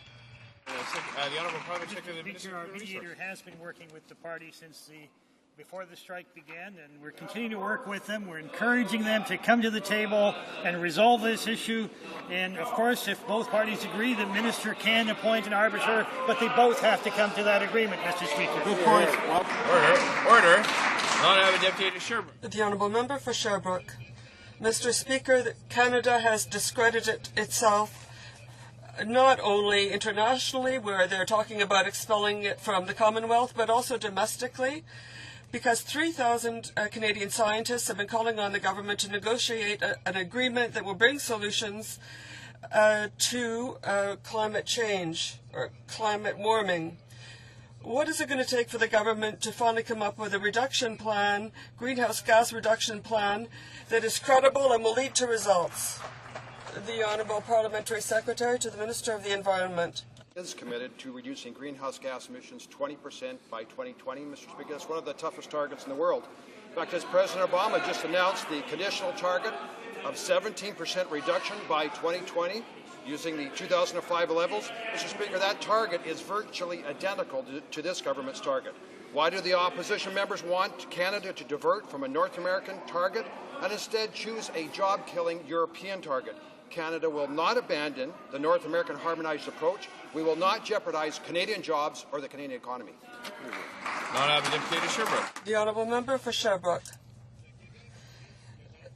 Quebec runs the risk of being the first to have to pay for this government's lack of action because it exports the most to Europe. Does the government realize that if Europe made good on its threats on a carbon tax for delinquent nations, it would be Quebec exports which would be the first hard hit? Mr. Speaker, the government's been very clear. Canada does want an international binding agreement on climate change that includes all the major emitters. 192 countries will be at that negotiation table. This government will ensure that any treaty will include Canada's economic, geographic, and industrial realities. We will not sign a deal that will be bad for Canada. We will continue to work on behalf of all Canadians. The Honourable Member for Saint-Lambert. Mr. Speaker, once again the government is making it hard for Quebec workers. The contribution rate provided for in Bill C-56 for independent workers in Quebec is excessive, absolutely excessive. According to estimates by the Department of Human Resources, Quebecers will be paying too much. Will the government admit the injustice towards Quebec independent workers who have to pay for others? The Honourable Minister of National Revenue. Mr. Speaker, I'd like to remind this House that we wanted to extend by 5 weeks EI benefits, but the Bloc voted against it. We wanted to make more flexible work share rules. We wanted to provide money for training. They voted against it. We wanted to add 5 weeks for long tenured workers. They voted against it, and they keep voting against these things. The Honourable Member for Saint-Lambert. Yesterday in the Human Resources Committee, they did everything to make sure that the chief actuary of the EI Commission could not be heard, and they knew that he was going to denounce the injustice towards Quebec independent workers. Will the government stop repeating the same thing and tell us that it's not possible to defend this kind of unfairness? The Honourable Minister. Mr. Speaker, I believe that people are aware of the fact that if you look at it overall, this kind of collective agreement costs less than private insurance. We have committed to benefits, special benefits for independent workers. We are helping them. If they had to pay for it themselves, instead of being $113, it would be $136. This is a very affordable rate, and they have this because of us Conservatives. Order, please. Order. The Honourable Member for Halifax West. Mr. Speaker, this government continues to pay lip service to accountability. It's time to put their money where their mouth is. There's clear evidence the Minister of Natural Resources violated the Conflict of Interest Code. The Ethics Commissioner has written that the evidence clearly shows an inquiry is warranted. Will the government stop covering up this minister's misconduct and ensure a full investigation is conducted without government obstruction? The Honourable Minister of Transport. This matter is currently before some independent officers of this House. And I think it's best to allow them to do their work independently, free from political interference. The Honourable Member for Halifax West. Mr. Speaker, the Conservatives seem to think that they're above the law and transparency, honesty, and a sense of responsibility. These are words they don't seem to understand. Will the minister withdraw? As this is, as we shed light on this, it would be the decent thing to do. If the minister refuses, will the Prime Minister assume his responsibilities and suspend her from her duties? The Honourable Minister of Transport. It's this government which brought forward the most comprehensive anti-corruption legislation in Canadian history. We raised the ethical bar. We banned big money from politics and political campaigns, eliminated entirely the role of corporations and unions from donating to political party. We gave added independence to the independent officers of Parliament so that they can properly and independently do their job, and we'll allow them to continue to do that, Mr. Speaker. The Honourable Member for Willowdale. Mr. Speaker, recent media reports have alluded to mysterious and secretive investigations at the Department of Public Works and Government Services. Could the Minister confirm, one, that an investigation is indeed currently underway, and two, that it relates to suspected irregularities in the government's sell-off of federal properties? Honourable Parliamentary Secretary to the Minister of Public Works. Mr. Speaker, at Public Works and Government Services, they are aware of these investigations, and there is nothing else to say for the time being. Order. Al order. Order, please. Odell. Merci, Monsieur le Président. Thank you, Mr. Speaker. I'm sorry, but there's no answer there. We need answers. If there is indeed an investigation underway, we need details. And I specifically asked whether the investigation is related to possible irregularities in the sale of government assets. The Honourable Parliamentary Secretary. Mr. Speaker, under this government, new responsibility and transparency standards are clear, and we will maintain that. For Edmonton Leduc. Mr. Speaker, provincial taxation is a provincial responsibility, and provinces should choose what suits them best. The previous federal Liberal government allowed 3 willing provinces, New Brunswick, Newfoundland, and Nova Scotia, to harmonize new value-added taxes with the federal one. We believe that all provinces should have the right to make their own tax decisions. Can the Parliamentary Secretary to the Minister of Finance please update this House what we have done to respect provincial tax choice?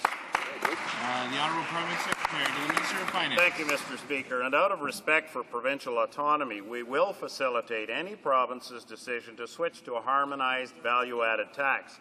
This requires legislative changes to provide a framework that will be equally available to any province that chooses to fully harmonize value-added tax. Any framework of this sort does not affect federal revenue or federal spending, and therefore is not a confidence measure, Mr. Speaker. Next week, we will ask Parliament to confirm the right of provinces to choose a harmonized value-added tax. Thank you, Mr. Speaker. The honourable member for Western Arctic. Mr. Speaker, the National Roundtable on the Environment and the Economy says northern communities will need lots of help to adapt to the effects of climate change. Storm surges are threatening Tuktoyaktuk. Permafrost is melting, causing roads and infrastructure to fail. Wildlife such as caribou are being threatened by changes to their ecosystems. All of these things are threatening the economic and human development of the North. Does this government have a plan to help the North deal with the rapidly spreading effects of the changing climate? The Honourable Parliamentary Secretary of the Ministry of the Environment. Thank you, Mr. Speaker. Mr. Speaker, the Liberal approach is to add a massive carbon tax on the North. Our government understands that as a northern country, Canada is particularly vulnerable to climate change. That's why the Mayo-B Hydro project in Yukon was the first project to receive federal funding of $71 million to the new Green Infrastructure Fund. Since 2007, the federal government has invested over $85 million to help Canadians adapt to climate change, $21 million of which was specifically directed to communities in the North. The massive expansion of the HoC, and on, Mr. Speaker, we're getting it done for the North. The honourable member for Western Arctic. Order, please. Mr. Speaker, this government's inaction on climate change isn't just being noticed at home, but Canada's very reputation is on the line. A number of prominent figures from Commonwealth developing nations are moving to get Canada suspended from the organization for its active attempts to block actions on climate change. This action is usually taken against the worst human rights abusers, but they argue that Canada's actions will end up having the same impacts. Will this government stop fighting against climate change, or are they willing to sacrifice our Arctic with their cynical lack of effort on climate change? The Honourable Parliamentary Secretary. Order, please. There's a lot of noise going on and the Speaker's having difficulty hearing. The Honourable Parliamentary Secretary. Order. Well, the fact is, Mr. Speaker, Canadians know the only party in this House that takes climate change seriously, that is actively working against climate change with our international partners, Mr. Speaker, is this party right here. Mr. Speaker, the Prime Minister has been very clear in the ministry. Order. Order. Order. The Honourable Parliamentary Secretary of the Ministry of the Environment. Mr. Speaker, the Minister has said repeatedly that Canada supports an international binding treaty that will balance environmental protection and economic prosperity, maintain a long-term focus, support the development of clean technologies, support constructive and ambitious goals, Mr. Speaker. We're getting it done. The Honourable Member for Hochelaga. Mr. Speaker, the main players in the Quebec aeronautics sector are in crisis. CAA, Bombardier, Pratt & Whitney, Bell Helicopter have had to lay off 4,000 workers with expertise. These 4,000 workers, these 4,000 families are losing their pride by losing their jobs. That also means 215 subcontractors who are experiencing hard times. Why does the Minister of Industry refuse to put in place short-term measures to support this industry and prevent it from crashing? The Honourable Parliamentary Secretary. Speaker, and of course, again, it's very difficult when a Canadian is laid off due to what's going on in the global economic environment. That said, Mr. Speaker, our government's long-term approach to the aerospace sector, our long-term dedication to improving the sector is unquestionable. We have put $350 million towards Bombardier's C-Series program. We've put $329 million towards an innovative flight simulator program with CAE. As I mentioned earlier, just a couple of months ago, we announced a $200 million additional investment in the Strategic Aerospace Defense Initiative, Mr. Speaker. We are committed to creating a rich environment. The Honourable Member for Hochelaga. Mr. Speaker, our aeronautics company are facing international competitors who benefit from real support from their countries. A real federal aeronautics support policy supports research, sales, and promotes funding of small business. New measures are necessary, contrary to what the Finance Minister said. Will the government rapidly present a short-term program? Mr. Speaker, and as I just mentioned, this government has taken significant measures to ensure the long-term success and viability of our aerospace sector. But, Mr. Speaker, on the larger economic, from a larger economic standpoint, commentators around the world have commented on the strength of the Canadian situation. Just recently, France's finance minister, just a couple of months ago, was saying, coming out of the G20 finance ministers meeting, quote, "I think we can be inspired by the Canadian situation." There were some people who said, "I want to be Canadian." Mr. Speaker, I just wish all members of this House felt the same way. The honourable member for Vancouver Quadra.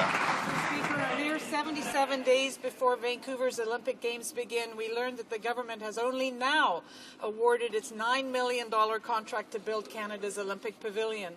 All of the provinces and territories are finished or close to finishing their pavilions to showcase their regions to visitors, media, world leaders, and potential investors, the marketing opportunity of the decade. How can Canadians be getting the best possible Canada Pavilion with only 77 days to design and build it?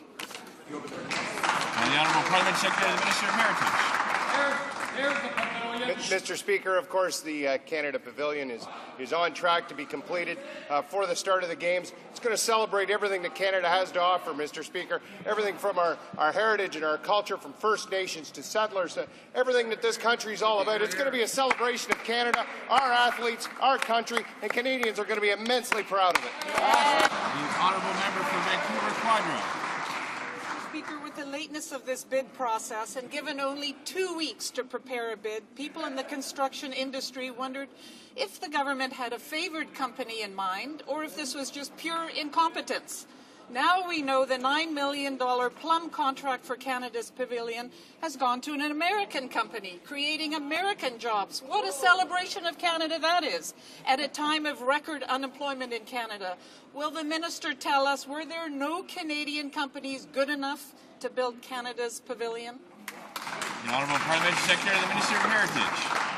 One of the side benefits of hosting the Vancouver 2010 Olympics, Mr. Speaker, has been all the Canadian jobs that have been created in the Lower Mainland in British Columbia. And this government has been proud to support those 2010 Olympic Games. We've worked with VANOC, we've worked with the province of British Columbia, and this will be a celebration that all Canadians can take part in. The torch relay is going from coast to coast to coast in this country, Mr. Speaker. Canadians are excited. I don't know why this member isn't. I sure am. The honourable member for Sudbury. Now that the Minister of Finance has introduced his voluntary code of conduct for credit and debit cards, all that remains to be seen is whether it will have any impact and provide consumers and small businesses with a break from excessive fees. Mr. Speaker, could the Finance Minister please tell Canadians, should Visa and MasterCard not voluntarily comply with this code, how many times must the code be violated for the Minister to finally introduce concrete legislation and bring real relief to consumers and small business? The Honourable Parliamentary Secretary to the Minister of Finance. Well, thank you, Mr. Speaker. In fact, indeed, the Minister did put forward a code of conduct out in the public domain for consultation, for comments back. There's a 60-day period. But, Mr. Speaker, we've already heard from businesses. We heard from businesses before about their concerns, and that's why we put in place a code of conduct. But let me comment on businesses' reaction. This is from the CFIB. The draft code will create a better future for merchants and help ensure a fair and transparent credit and debit market instead of just letting large industrial players call all the shots. Thank you. The honourable member for London Fanshawe. Mr. Speaker, this February at the Olympic Games, the Vancouver Police Department is expecting a surge in the number of women illegally trafficked into and across this country. Resources and training were promised by this government to ensure that these women would be identified and protected. Yet so far, police have had no training and have been given no resources to deal with the influx of vulnerable persons. This government committed funding in the 2007 budget to combat human trafficking. Where is this money, and where are the resources needed to protect women? The Honourable Minister of Justice. I don't know where the honourable member has been, but there are more resources, more concentration on security for the Olympic Games than this country has ever seen for any event in the history of this country. So, Mr. Speaker, the resources are there. The determination on this country to make everyone safe is there. This honourable member should be celebrating what this country is doing and what it will do in Vancouver. The honourable member for Ancaster, Dundas, Flamborough, Westdale. Mr. Speaker, illicit drugs play an important role in gang violence across the country. Drug production and drug trafficking is without a doubt the most significant source of illicit money for organised crime. Mr. Speaker, Canadians from coast to coast support our government's legislation to target drug offences involving organised crime gangs. Can the Minister of Justice provide this House with an update on the status of Bill C-15? The Honourable Minister of Justice. Yes, thank you, Mr. Speaker. Drug dealers and drug producers must face serious consequences. This is why we brought in C-15, our drug bill. It got the support of the House. It has the support of Canadians, but it's the same old story in the Senate, Mr. Speaker. Last June, I called upon the Leader of the Opposition to show some leadership by instructing his Liberal senators to get that bill passed before the summer. Instead, they adjourned the debate and they took a summer vacation. Now, 5.5 months later, these same Liberal senators are back at it again, delaying our bill, Mr. Speaker. Now, before these Liberals settle down for their winter vacation, let's get that bill passed, Mr. Speaker. Canadians deserve better. The honourable member for Winnipeg South Centre. Order. Thank you, Mr. Speaker. Mr. Speaker, the member for Saskatoon-Wanuskewin can't leave things well enough alone. Another release, the same outrageous claims. He attempts to defend his claims that abortion is linked to a greater risk of breast cancer and that it's part of a male agenda. It looks like the Reform Party extremists are able to show their true colours once again. Does the Prime Minister agree with the member's claim? Is that why he refuses to denounce them? Honourable Parliamentary Secretary. Mr. Speaker, our government was clear on this subject, and all members of Parliament are entitled to their own thoughts and opinions. Personally, I'm for freedom of choice. The Honourable Member for Gatineau. The Royal Canadian Mint has lost $15 million in gold and silver in 2008. The RCMP and external accountants have confirmed that this is neither theft nor an accounting error. According to an internal source and a private company quoted in the Globe and Mail, a good part of the missing 550 kilos simply were lost during the refining process. Since the refining process used by the Mint has evolved very little in the past few years, will the Minister recognize that the Royal Canadian Mint just flushed $15 million in gold and silver directly into the sewers? The Honourable Minister of State. Since day one, this government's been very concerned about the unaccounted for missing gold at the Mint, and so that's why we brought the RCMP in to see if there's any possibility of a theft. We are convinced, as the RCMP are, and that they have concluded there's no theft at the Mint, but we are not satisfied with what has happened to allow this to happen in the first place. So there's an external audit that has provided all of the explanation of where the unaccounted for gold is, and that is in the hands of the Auditor General for validation. We will, Mr. Speaker, hold the Mint accountable as we get those numbers to make sure this never happens. The Honourable Member for Nickel Belt. Mr. Speaker, the employees of the Canadian War Museum and the Museum of Civilization have suffered enough. The tourism industry in Ottawa has suffered. No one is coming out of this a winner. The last proposals by the management is 1,000 miles away from the demands of the employees. They seem to want to be... Will the government commit to appointing an arbitrator so that both parties can come to an agreement? The Honourable Parliamentary Secretary to the Minister of Human Resources. Mr. Speaker, we certainly agree that no one wins by this being protracted, and we would encourage the parties to work as hard as they can to bring forth a settlement.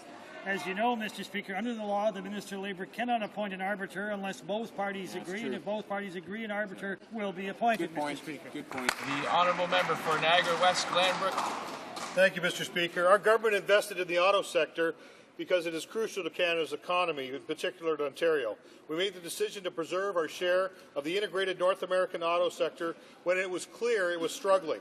And we are already seeing signs of hope and viability in this important industry.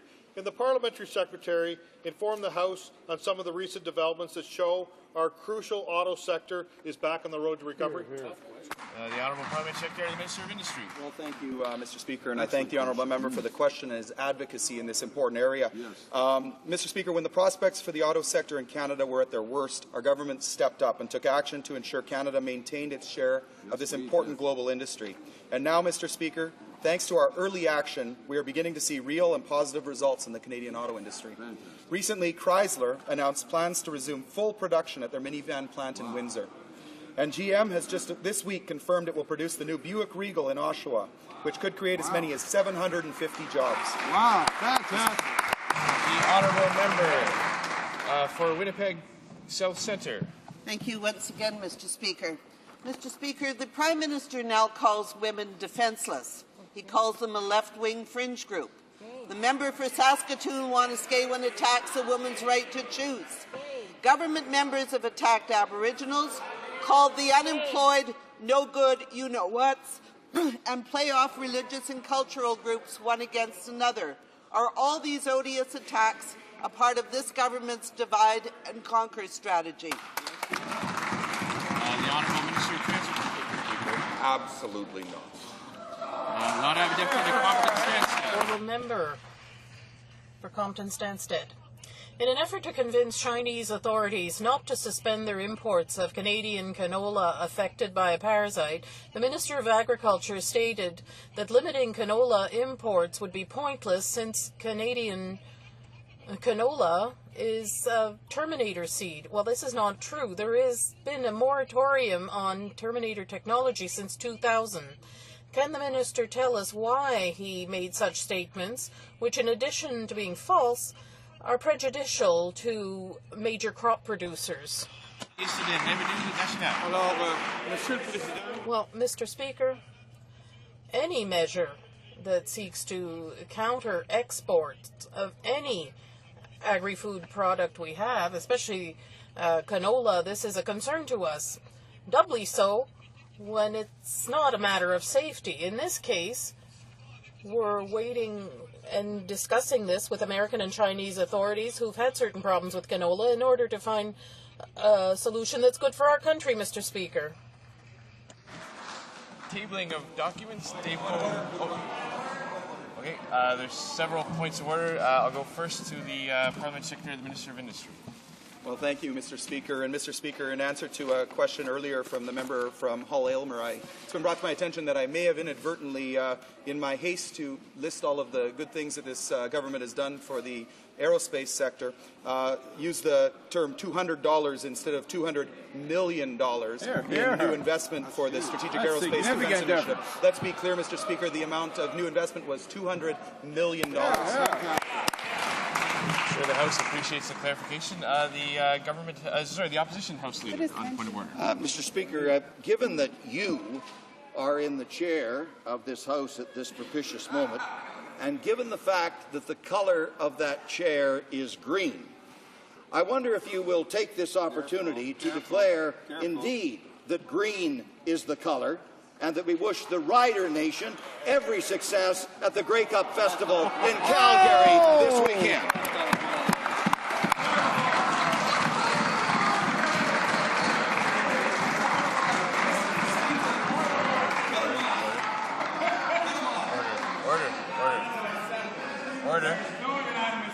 Order. I'm not sure there's a standing order that would permit the Speaker to declare that the Saskatchewan Roughriders are Canada's team, that they are a team that is held near and dear to the hearts of people in Saskatchewan, and that I'm sure members of this House and members all across Canada will wish the Riders well this weekend. I'm not sure there's a standing order that would permit me to say that, so I'm not sure I can intervene in this. The honourable member for Barassa on a point of order. Speaker, there's limit for partisanship, and I believe that Montreal is in order. Go Owls, go! Thank you. The honourable member for St. Catharines on a point of order. Well, thank you, Mr. Speaker. I know we've got a big game this weekend, but there is a matter that took place during question period of a more serious nature. When the member from Vancouver Quadra asked her question with respect to the construction of the pavilion at the Olympic site in British Columbia, during the response to that question, the member from King's Hants actually took the liberty, and I want to give him the opportunity to stand up and correct the record. He, in fact, referred to the member of the Parliamentary Secretariat Heritage and the member from Peterborough as there is the pavilion, was his comment. And while I know the banter and the discussion in this House sometimes gets heated up, Mr. Speaker, I think that the good member from King's Hants would rise in his place and apologize and withdraw those remarks from question period. The honourable member for King's Hants. Speaker, I apologize absolutely to the member from Peterborough.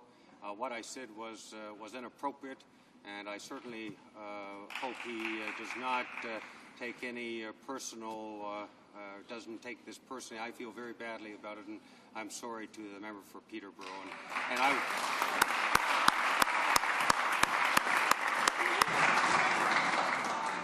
We'll move on to tabling of documents, dépôt des documents. The honourable member for Cypress Hills Grasslands.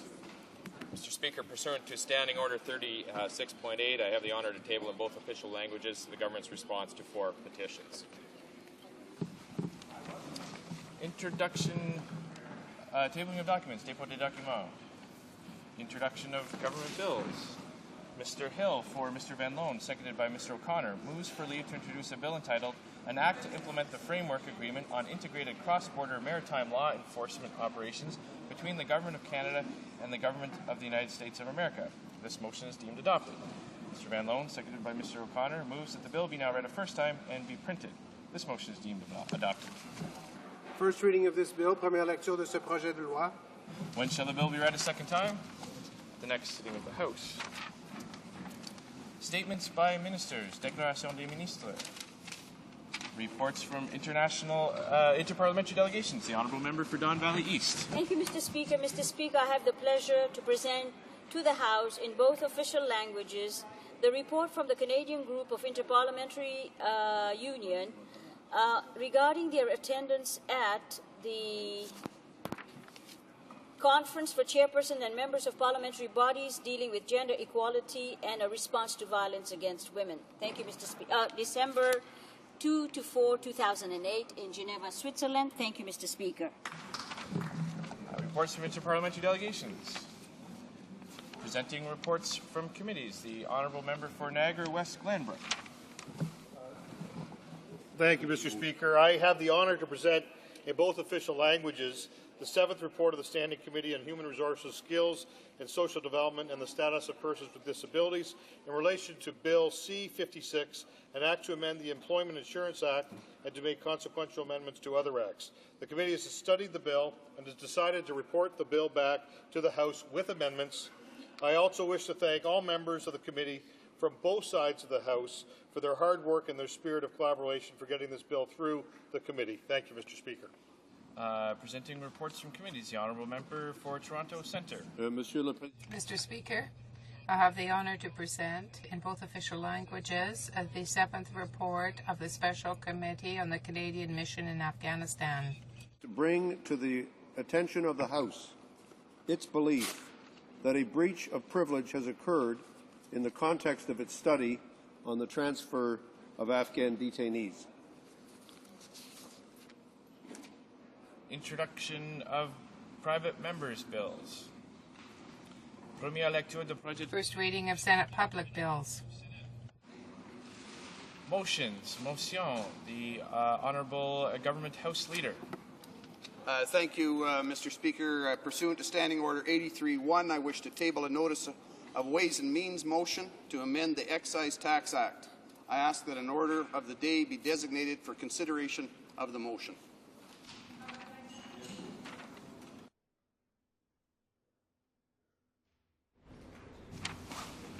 Motion. Presenting petitions. Présentation des pétitions. The Honourable Member for Elmwood Transcona. Well, thank you, Mr. Speaker. I have the largest petition that I have seen here in a year to present. The petition calls for an independent judicial inquiry on the salmon crisis. 9 million sockeye salmon have disappeared during the summer's migration to the Fraser River, the lowest return in now 50 years. The crisis, similar in magnitude to the collapse of the Atlantic cod stocks, which devastated the East Coast, is dramatically affecting the way of life and the livelihood of the West Coast communities, First Nations, recreational fishing, commercial fisheries, and businesses. Was it determined that a factor in the Atlantic cod collapse was government suppression of scientific facts? The resulting closure of public fisheries and the loss of millions of dollars and hundreds of jobs in the commercial fishing industry is negatively impacted the BC economy with hardships and layoffs for many people, directly and indirectly associated with wild salmon fishing and wilderness tourism.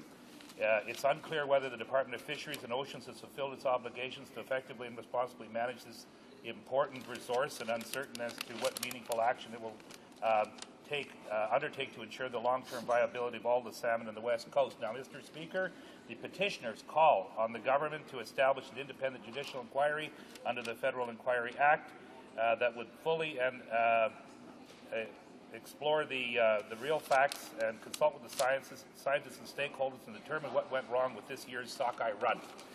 Thank you very much, Mr. Speaker. Presenting petitions. Présentation des pétitions. The Honourable Parliament Secretary of the Ministry of the Environment. Thank you, Mr. Speaker. I have the honour to present three petitions from constituents. The first one is regarding the Long Gun Registry. It says that the Long Gun Registry was originally budgeted to cost Canadians $2 million, but the price tag spiraled out of control to an estimated $2 billion a decade later. The registry has not saved one single life since it was introduced. They call upon the House of Commons to support legislation that will cancel the Long Gun Registry and streamline the Firearms Act. Second petition, Mr. Speaker, is regarding medical benefits.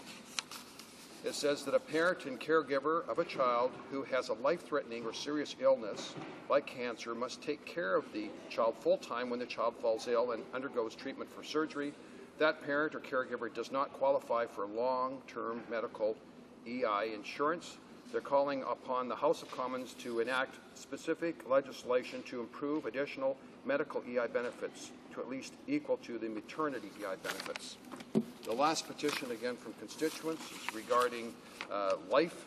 It says that the residents of Canada draw attention to the following, that Canada is a country which respects life and includes in the Canadian Charter of Rights and Freedoms that everyone has the right to life. They're calling upon Parliament to pass legislation for the protection of human life from the time of conception until natural death. Thank you. Presenting petitions, the Honourable Member for Nickel Belt. Thank you, Mr. Speaker. I have a petition today that is 30 pages long and is signed by hundreds of Canadians from coast to coast. And the petitioners urgently call on the government to establish an independent judicial inquiry under the Federal Inquiry Act that would fully explore all the facts, consult with scientists and stakeholders, determine what went wrong with this year's sockeye run, and present a public report with binding solutions within 6 months. Thank you, Mr. Speaker. The Honourable Member for Vancouver Quadra. Thank you, Mr. Speaker. I have a petition to present to the House today in support of the Universal Declaration on Animal Welfare. The residents from Vancouver Quadra and around the Lower Mainland draw to the attention of the House that there is a scientific consensus and public acknowledgement that animals can feel pain and suffer, and that all efforts should be made to prevent animal cruelty and reduce animal suffering. The petitioners call upon Parliament to support a universal declaration on animal welfare. Thank you, Mr. Speaker. Presenting petitions. Présentation des pétitions. Questions on the order paper. The Honourable Parliament Secretary to the Minister of Natural Resources. Mr. Speaker, revised response to question number Q433, originally answered on November 16, 2009, will be tabled today. Furthermore, Mr. Speaker, I ask that the remaining questions be allowed to stand. Is that agreed? Agreed and so ordered. Orders of the day. Order du jour. Government orders, government bills, commons. Resuming debate at second reading of Bill C-31, an act to amend the Criminal Code, the corruption of foreign public officials, and the Identification of Criminals Act, and to make a consequential amendment to another act. When question period began, the Honourable Parliamentary Secretary had 5 minutes for questions and comments. I give the floor now to the member for Moncton Riverview Dieppe. Thank you, Mr. Speaker. I have a very short question here for the member. The member sits with me on the Justice Committee. I appreciated his speech, but in answering my friend from Newfoundland, I would say it wasn't a complete answer. Speaker, the question was, under what circumstances will fingerprints and mugshots be taken? That is, what crimes, and whether it applies to the arrest phase of the offense, and under what circumstances, if there is no charge, will those fingerprints and mugshots be returned? The Honourable Parliamentary Secretary to the Minister of Justice. Thank you very much, Mr. Speaker. Through you, I will try to answer as briefly as possible. Yes, the Honourable Member sits with me on the Justice Committee. I believe that the cooperation on behalf of all Canadians is carried out through collaboration by colleagues from all sides of the House. Now, with respect to the new legislation versus the old legislation, the photographs will be taken at the time where there is legal detention. Formerly, if the person hadn't been charged, the fingerprinting or the photographing could not be permitted unless it was indicated on the arrest warrant some relation to Section 133. So what we have before us now is new. That will apply also, and it will be helpful in areas that are remote, where you need to have fingerprinting and photographing of the individual. It can be done sooner rather than later, which was sometimes difficult for the police. The commentator, the Honourable Member for Elmwood-Transcona. Mr. Speaker, and certainly the contentious point of this bill seems to be the issue with the fingerprints and the process that would take. And it seems to me that we can possibly solve the problem here by making an amendment at committee stage to make it certain that the police would actually destroy the fingerprint if no charges were laid. Because as I understand it right now, it will be up to the accused to make a request that the fingerprints be destroyed, and if that accused doesn't make that request, then in fact those fingerprints will not be destroyed. There's nothing in legislation that requires them to do that at this point, and we can't assume that they are going to voluntarily do it. So I think we're going to have to put an amendment in this bill to make it a requirement that the police, if they don't press charges, that they in fact take it upon themselves to eliminate the fingerprints rather than requiring the accused to do that. I wondered if the member would have any comments on that point. The Honourable Parliamentary Secretary. Thank you very much, Mr. Speaker. Through you, the question that my colleague asks me is a very relevant one. Concerning the destruction of photographs or fingerprints under the old system, if the person wasn't found guilty, that is, or was acquitted, or if there were no charges laid further to this, could ask the police to destroy both the photograph and the fingerprints. At the present time, That is not the process. Could the individual himself ask for the destruction of the fingerprints and photographs?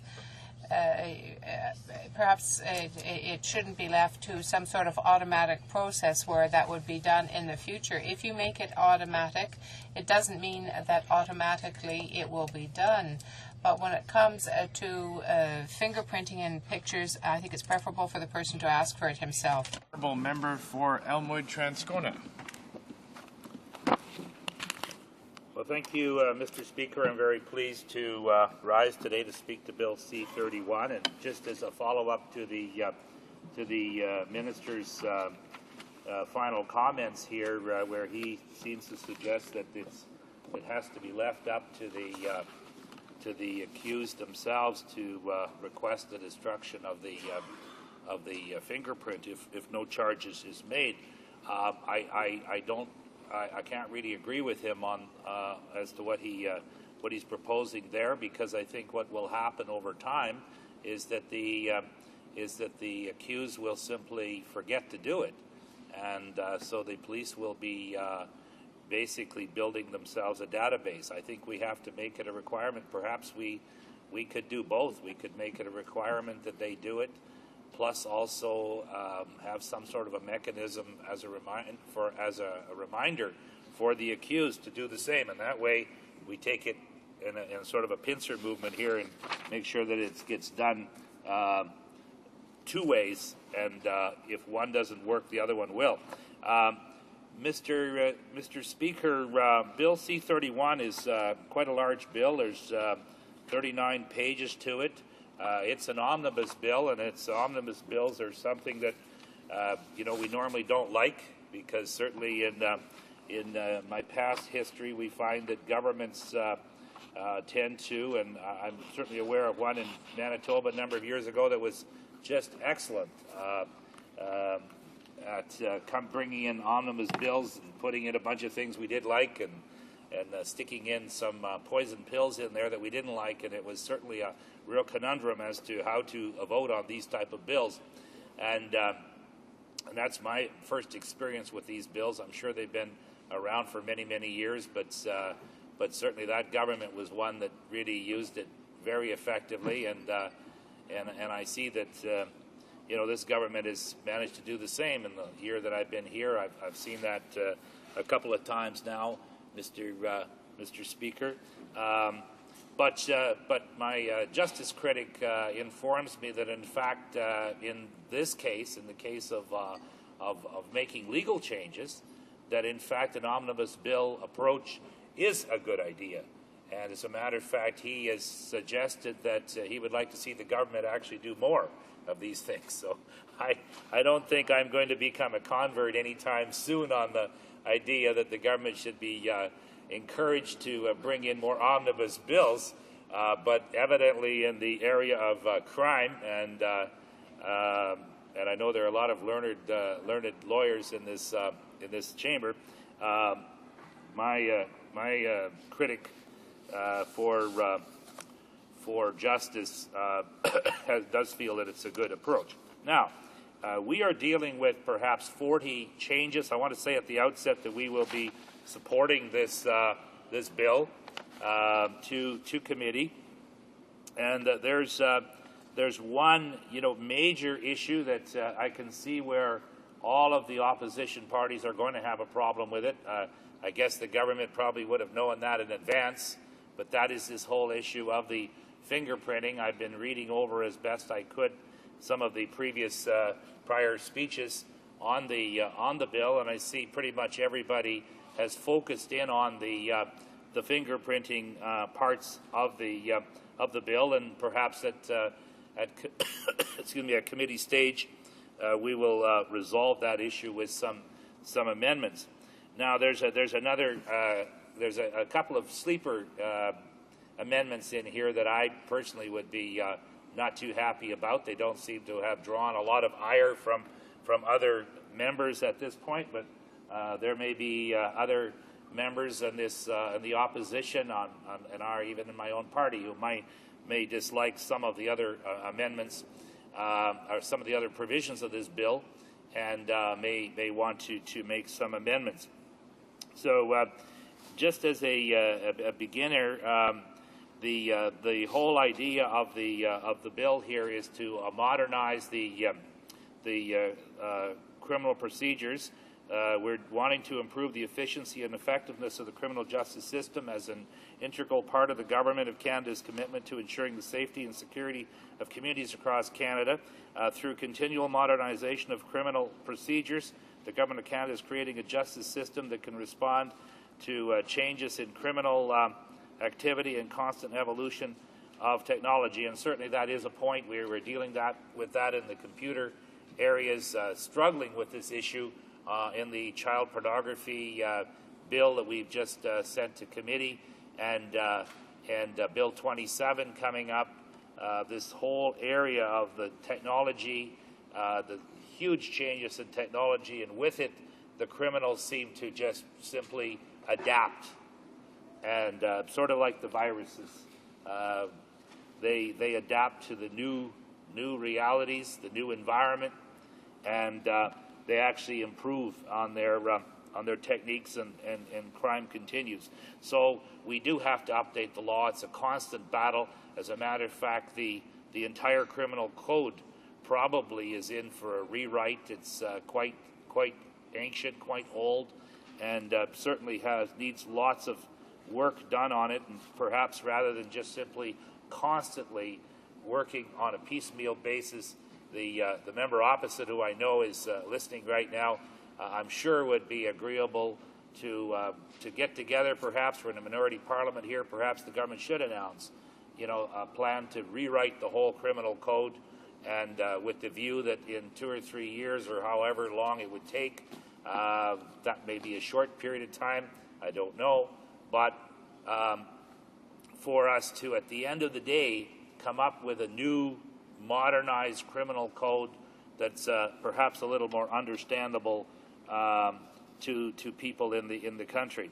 The government's worked closely with its provincial and territorial partners to create 40 legislative amendments. Now, the fact of the matter is that working with the provinces is a very, very important part, and I know that on a government-to-government basis, it's oftentimes very difficult to work with the provinces, because you're dealing with 10 different points of view, and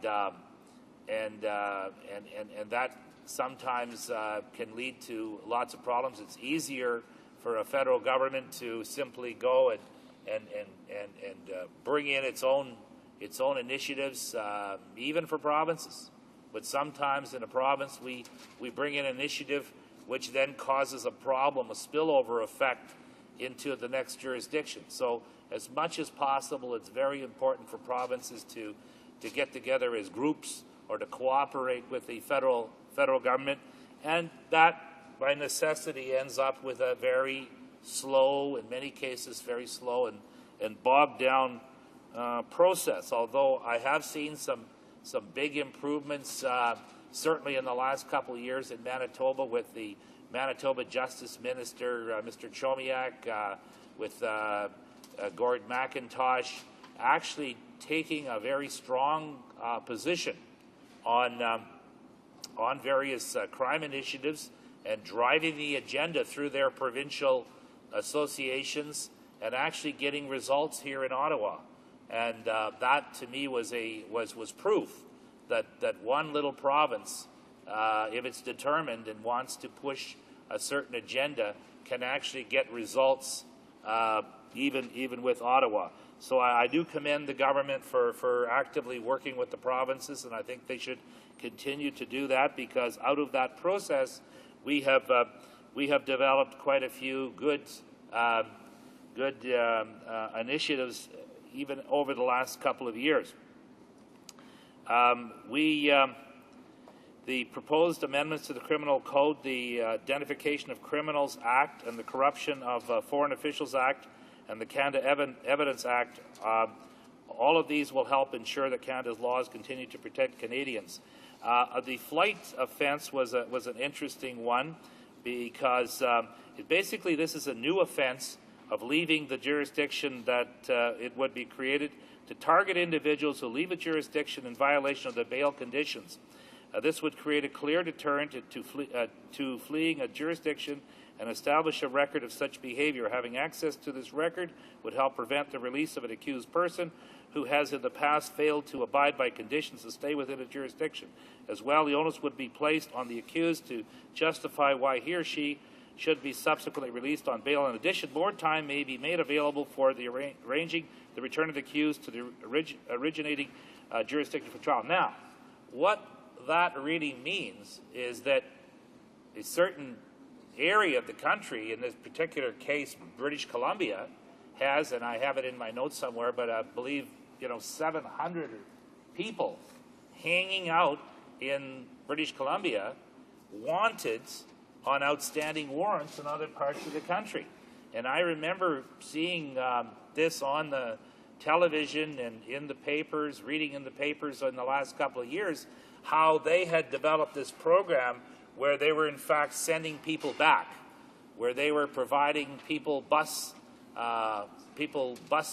fares and sending them back to Ontario and wherever they came from. And now they have a program to, I guess, backed by the business community, to, I think, return the people to the jurisdictions that they came from, but I believe, turning them over to the police force. Like before, it was just put them on a bus, get them out of BC, but of course they could simply hide where they went to as well, right?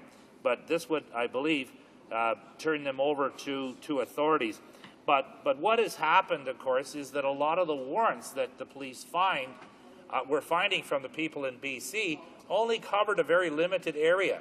The warrant was written out, for example, for shoplifting, and it said, perhaps within a radius of 50 miles of Brockville or Belleville. And of course, now the person's in BC. So, of course, the authorities there look at this warrant and find out they can't do anything about it because they're outside the jurisdiction. So I think that's probably a very good provision. Like I said, it's a new offense, and hopefully it'll take care of some of it, because we cannot. I don't think we should be tolerating people shoplifting and doing other crimes, and then just simply, heading out of the province to hide and hope that they never get caught. These amendments, as I indicated, are the result of an initiative led by British Columbia in a federal, provincial, territorial working group that were endorsed by ministers responsible for justice in September of 2008. So you see that this was just September of 2008. We are only a year down the road, and we are already dealing with legislation. So who says that a minority government can't work? I say that to the government members, but we also, of course, have the element of the Senate to deal with as well. So that's kind of a different issue. The next part of the bill deals with the identification of criminals. The Identification of Criminals Act does not currently authorize police officers to fingerprint or photograph individuals in lawful custody until they're charged or convicted. This often results in unnecessary delays. That is according to the police and to the government, and can prolong an accused individual's stay at the police station. The proposed amendments would streamline the process by adding the authority to fingerprint and photograph an individual who is in lawful custody following an arrest but not yet charged. And so, once again, this is extremely controversial, and perhaps it will be amended at committee, or perhaps it will be deleted at committee.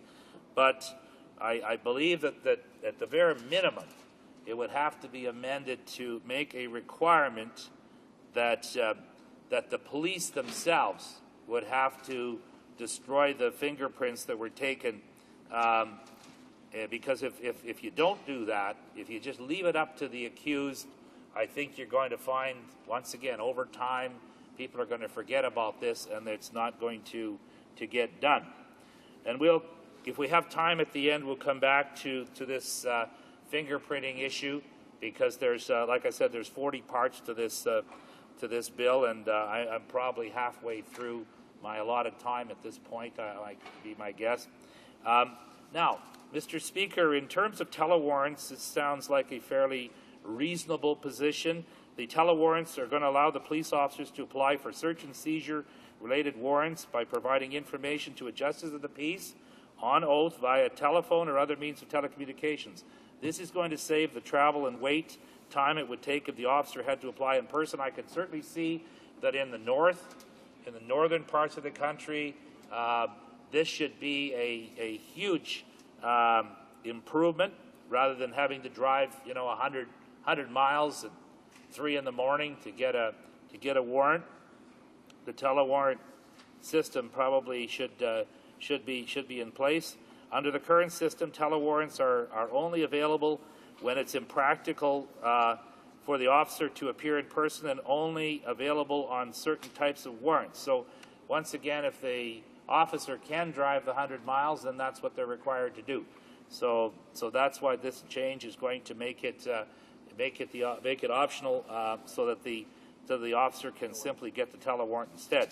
The proposed amendments would eliminate the need to satisfy the impracticality requirement in cases where the telewarrant request is submitted in writing. The amendments would also expand the availability of telewarrants to public officers. These are officials who enforce federal non-criminal code legislation but are not police officers. And then there are provisions with regard to expert witness evidence. Certainly there's another provision dealing with the use of non-lawyers, and I might spend a minute or two talking about that. When individuals are charged with a summary offense, these would be less serious offenses that involve fewer procedural requirements. It's important that they have access to adequate representation, and the proposed amendments would give each province the power to authorize programs and establish criteria outlining when an agent or non-lawyer can represent a defendant charged with a summary offense. These amendments would allow for different approaches depending on the maximum term of imprisonment associated with the offense, among other things. The proposed amendments would, however, allow agents to appear on behalf of defendants to seek an adjournment of summary proceedings regardless of the maximum term of imprisonment. Now, Mr. Speaker, I do want to spend some time talking about the prize-fighting amendments to this bill, and the Speaker was indicating to me the amount of time that I have available. 3 minutes? Okay, that's going to be tough, but I think we can get into that. Mr. Speaker, under the current law, it's an offense to have any involvement in prize fighting defined as an encounter or fight with fists or hands, except for amateur boxing under the authority of the province. And once again, we're dealing with basically devolution here of letting the provinces decide. Many amateur sports, even those without monetary prizes, are technically included in the offense. The proposed amendments would expand the list of permitted exceptions to the prize-fighting offense so that the amateur combative sports such as judo, karate, currently in the Olympic program, would be allowed. The amendments would also permit a province to decide whether to expand the list of sports permitted to take place within the province and authorize specific contests. So now we get to the issue of the type of mixed martial arts fighting that many of you have seen basically take off in North America. It's a big deal, and certainly popular. I believe most provinces still ban it, but by approving this legislation, what we're doing is we're going to give the provinces the right to approve these mixed martial arts, to which Senator John McCain, he once described mixed martial arts, which is a whirlwind mix of jiu-jitsu, judo, karate, boxing, kickboxing, and wrestling, as human cockfighting.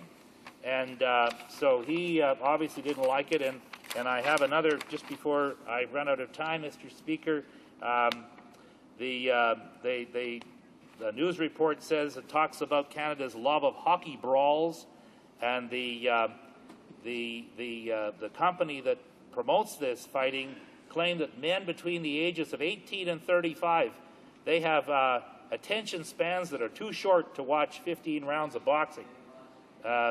So mixed martial arts with bouts that usually last no more than 15 minutes are made in order to for today's video culture. But just before I finish, I just want to point out that we are finding today with football players, we're finding traumatic brain injuries. We're finding that football players are dying in greater numbers at young ages after they retire.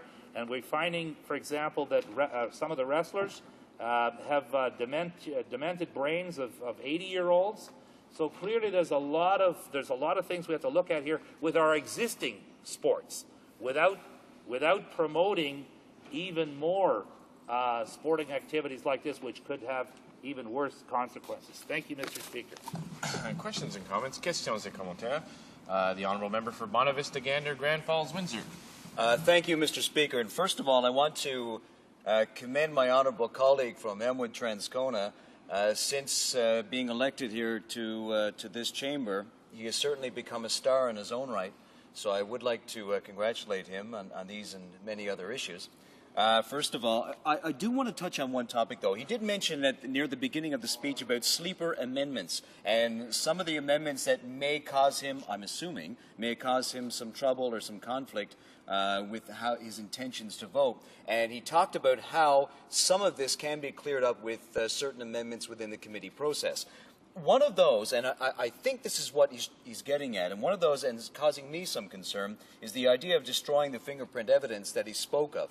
Now, in that particular situation, if someone has given evidence upon a charge or have given their fingerprints and a mugshot after being charged, at that point, I'm assuming that they have to get rid of that through their own accord. And I think that's causing him some problems. Certainly it is causing me as well. So is there a way in which this can be amended so that this would not occur, and that over a period of time, without the input of the particular person charged, then it can be taken from the records? Thank you. The Honourable Member for Elmwood Transcona. Well, thank you, Mr. Speaker, and I thank the member for his kind comments. As regards the issue itself, it seemed to me in reading the Hansard of the other speakers on this issue that, in fact, certainly an amendment is going to have to be brought in, because clearly the Liberal Party didn't like those particular provisions. The NDP certainly doesn't, and neither does the Bloc critic. So on that basis alone, clearly that particular area clause is going to have to be amended. And essentially what they're talking about doing is having people basically just fingerprinted on suspicion before they're charged. So if in fact the person is charged, well then fine, the fingerprint will stay. But if the person isn't charged and they walk out of the police station, then the issue is, why would the police want to keep the innocent person's fingerprints? And the question is, can you trust the police to in fact dispose? And so the suggestion by the government is, well, we'll leave it up to the individual. Well, I would think most people would be so happy to get out of the police station that they're not, the last thing they're going to be thinking about doing is asking for a copy of their prints. So I think we've got to make it incumbent in law that the police must follow that procedure, because the government just said, leave it up to the individual himself. That's not the way to proceed here. Questions and comments? The Honourable Non-Avid Deputy to Sherbrooke. The Honourable Member for Sherbrooke. According to the government, it cooperated with its provincial and territorial partners to prepare the 40 amendments to this bill to fill deficiencies. Now, with regard to representatives other than lawyers, the Code of Professions is normally a provincial and Quebec responsibility. In that context, would my colleague have some idea of how to remedy the fact that there is legislation at two levels? At the federal level, they want to legislate about representatives, and in Quebec, there's the Code of Professions. This was the concern expressed by the Quebec Bar Association. So I'd like to hear my colleague about this dual jurisdiction. Well, thank you, Mr. Speaker, and I think that perhaps this is going to be certainly one area that's going to have to be dealt with at the committee, and the member will have to try to build a consensus with the other two opposition parties to get some sort of an amendment done. I mean, there's always a tension between the provincial jurisdictions and the federal, and the member certainly knows that in the area of the securities commissions, I've always argued that we should keep the securities commissions in the provincial realm, and not necessarily just because of provincial rights, although that is an issue, but because of just the fact that the national system has really no guarantee that it's going to work any better than the provincial system. It depends on the people running the system. But with regard to your question, I think that that's what we have to do, is get the bill into committee. We support the bill to get it to committee. I assume that the Bloc does too. Let's get it into the committee and start dealing on these issues on a case-by-case basis, and see if we can come up with some kind of amendments that can work.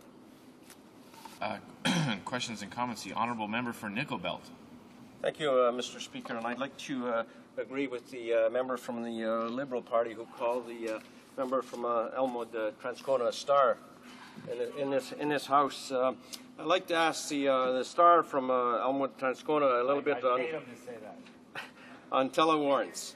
Telewarrants allow police officers to apply for search and seizure related warrants for providing information to a justice of the peace, an oath via telephone or other means of telecommunication. The amendment would also expand the availability of telewarrants to public officers. These are officials who enforce federal non-criminal code legislations but are not police officers. That's a bit of a concern to me, so I'd like the member, the star member, to give me his thoughts on this. The honourable member for Elmwood Transcona. Well, thank you, Mr. Speaker. And once again, with the whole area of telewarrants, I really don't think that we're going to have a problem with the telewarrant process, simply because we have to adjust update the criminal code and update the processes and procedures to basically our current standards, because the law is changing and certainly the criminals are changing too. So it makes no sense to drive a car 100 miles and burn up all this gas and time to appear before an officer to get a warrant, when it can be done simply by way of a telewarrant. So once again, I have to say that there is nothing in this bill outside of the concerns that we are dealing with on the fingerprinting issue that are causing a lot of ripples here, and on that basis, the NDP caucus, the NDP critic, is in favor of voting for this bill at second reading, sending it to committee, and hopefully we can iron out whatever problems that we perceive there to be. I'm not going to prejudge the committee, because once you get a bunch of lawyers together in a room, which is they'll find problems that no one else ever could have thought of. Questions and comments. Questions et commentaires. Reprise du débat. Resuming debate. Honourable member for Sherbrooke. Thank you, Mr. Speaker. At the outset, I'd like to inform you that I'm not a lawyer. But as we often say, no one is supposed to be ignorant of the law. And given the debates here, especially lately when we talk about law and order and justice, we understand why. There are many lawyers who go into politics, obviously, but sometimes we also need good accountants, as I was in my previous life, to help the government with its finances. That's also very important. Mr. Speaker, you know that on or about May 15, 2009, the Minister of Justice tabled in the House Bill C-31 for first reading. We know that it amends the criminal code the Act on Foreign Public Officials and the Identification of Criminals Act, etc. There are many different issues that could be discussed because there are 40 or odd amendments here. I'd like to list a few quickly, and then I'll get back to some more specific points. For example, it talks about telewarrants and the process for those, as my colleagues talked. The 10-day mandatory adjournment when notice provisions have not been followed. Establishing criteria outlining when an agent can represent a defendant charged with a summary offense. It authorizes the fingerprinting and photographing and other means of identification of people in lawful custody who have not yet been charged. We'll get back to that one, Mr. Speaker. It expands the jurisdiction of Canadian courts to include bribery offences committed by Canadians outside Canada, creates an offence of leaving the jurisdiction in violation of one's bail conditions. It permits a province to expand the list of permitted exceptions to the prize-fighting offence. It updates the legislative language of pari-mutuel betting in Canada. It updates the provisions on interceptions of private communications in exceptional circumstances. It reclassifies 6 nonviolent offences as hybrid offences. And this is another case where everyone is supposed to be aware of the law, but there are problems with interpretation, and that's what we're going to try and clarify. It also deletes provisions of the criminal code that are no longer valid, corrects or clarifies wording in various provisions, and makes minor updates to others. So, very quickly, those are many different issues updated or amended in some way in this bill.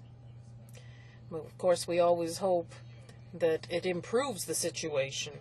As I said earlier in my question to colleagues, according to the government, it apparently cooperated with its provincial and territorial partners to develop these legislative amendments to fill gaps that were found in the law. But we in the Bloc, we are going to verify this and get testimony from one or more Quebec representatives to find out to what extent there was cooperation and whether the conclusions are satisfactory to Quebec.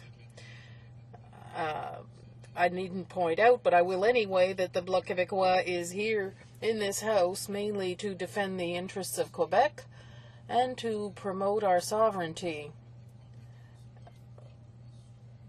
and to claim all areas of jurisdiction for a sovereign government.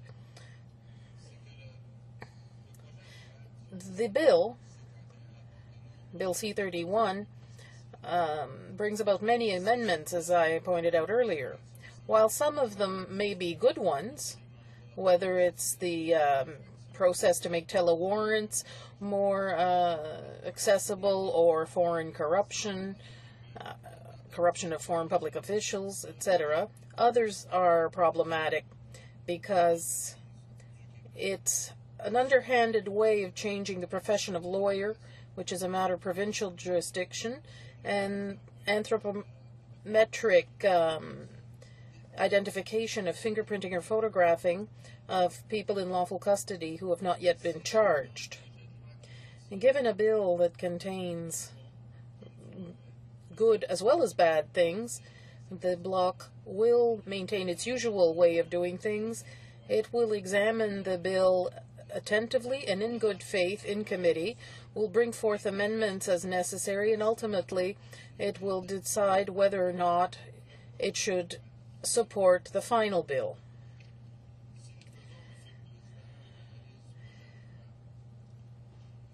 If we analyze the bill, it's obvious that it makes many amendments to the criminal code, either when it comes to form or substance.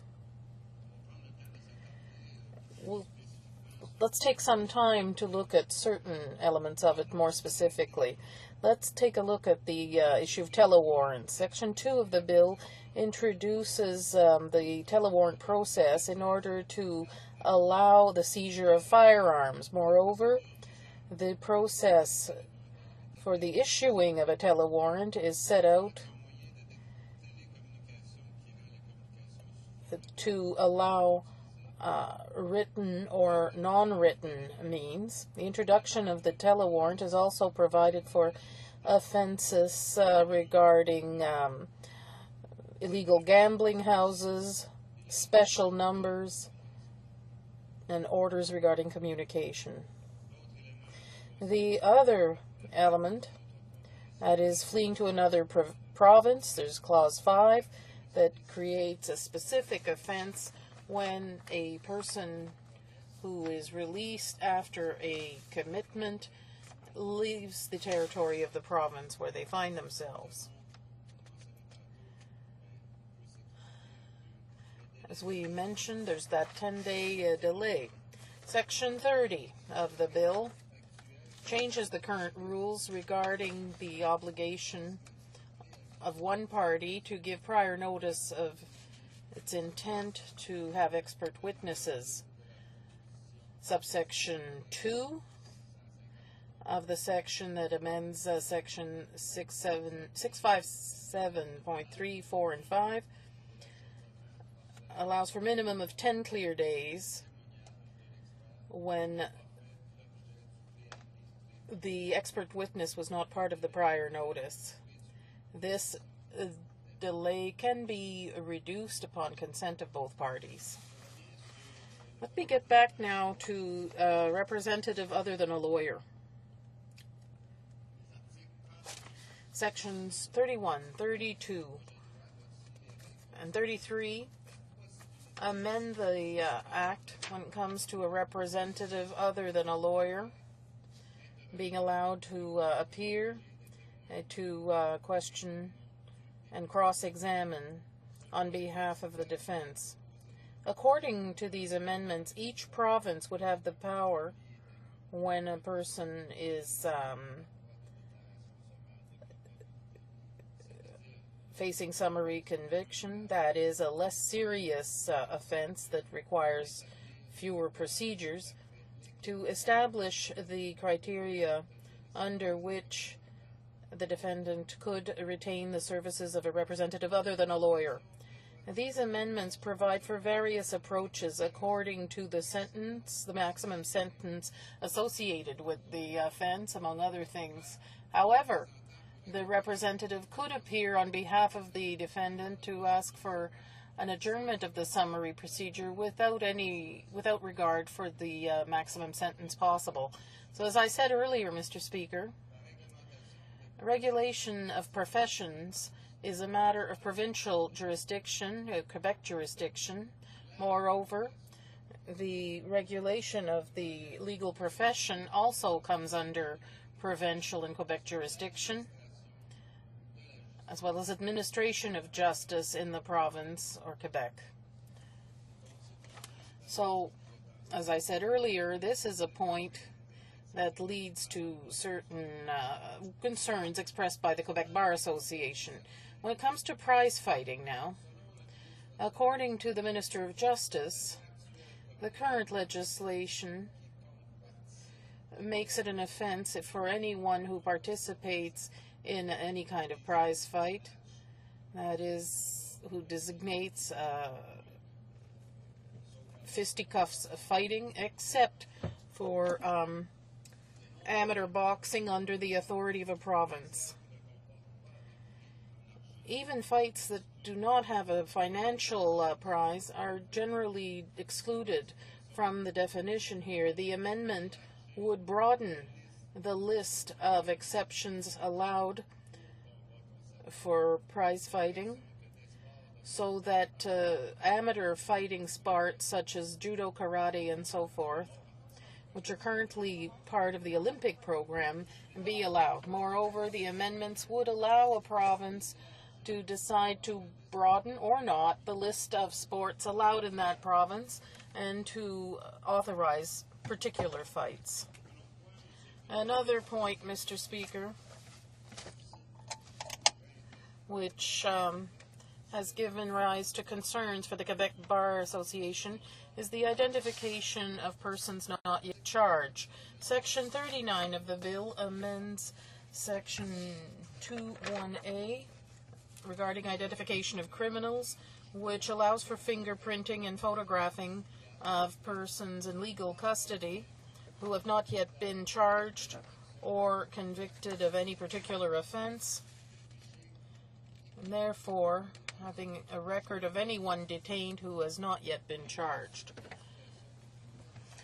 The Act stipulates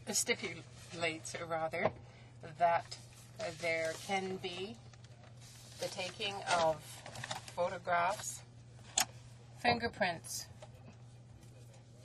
for certain categories of persons. Here, I'm referring to Clause 2 of that category. 2.1 deals with the authorization of fingerprints, photographs, and other means of identification that are approved by the Governor and Council for the following persons. For example, persons who are legally in custody because they have been found guilty of the following offenses: criminal offense that falls under certain criminal code provisions and for which the Attorney General deals with Section 50 of the said legislation. So you can see, Mr. Speaker, parenthetically, I will come back to the fact that people say we are ignoring the law, but when you read the extracts that come from the Act itself, you can see that they are difficult to interpret. We will have to ponder these issues, and that is precisely what we will be proposing in committee. When we get there, we will propose that we reflect on these issues at length.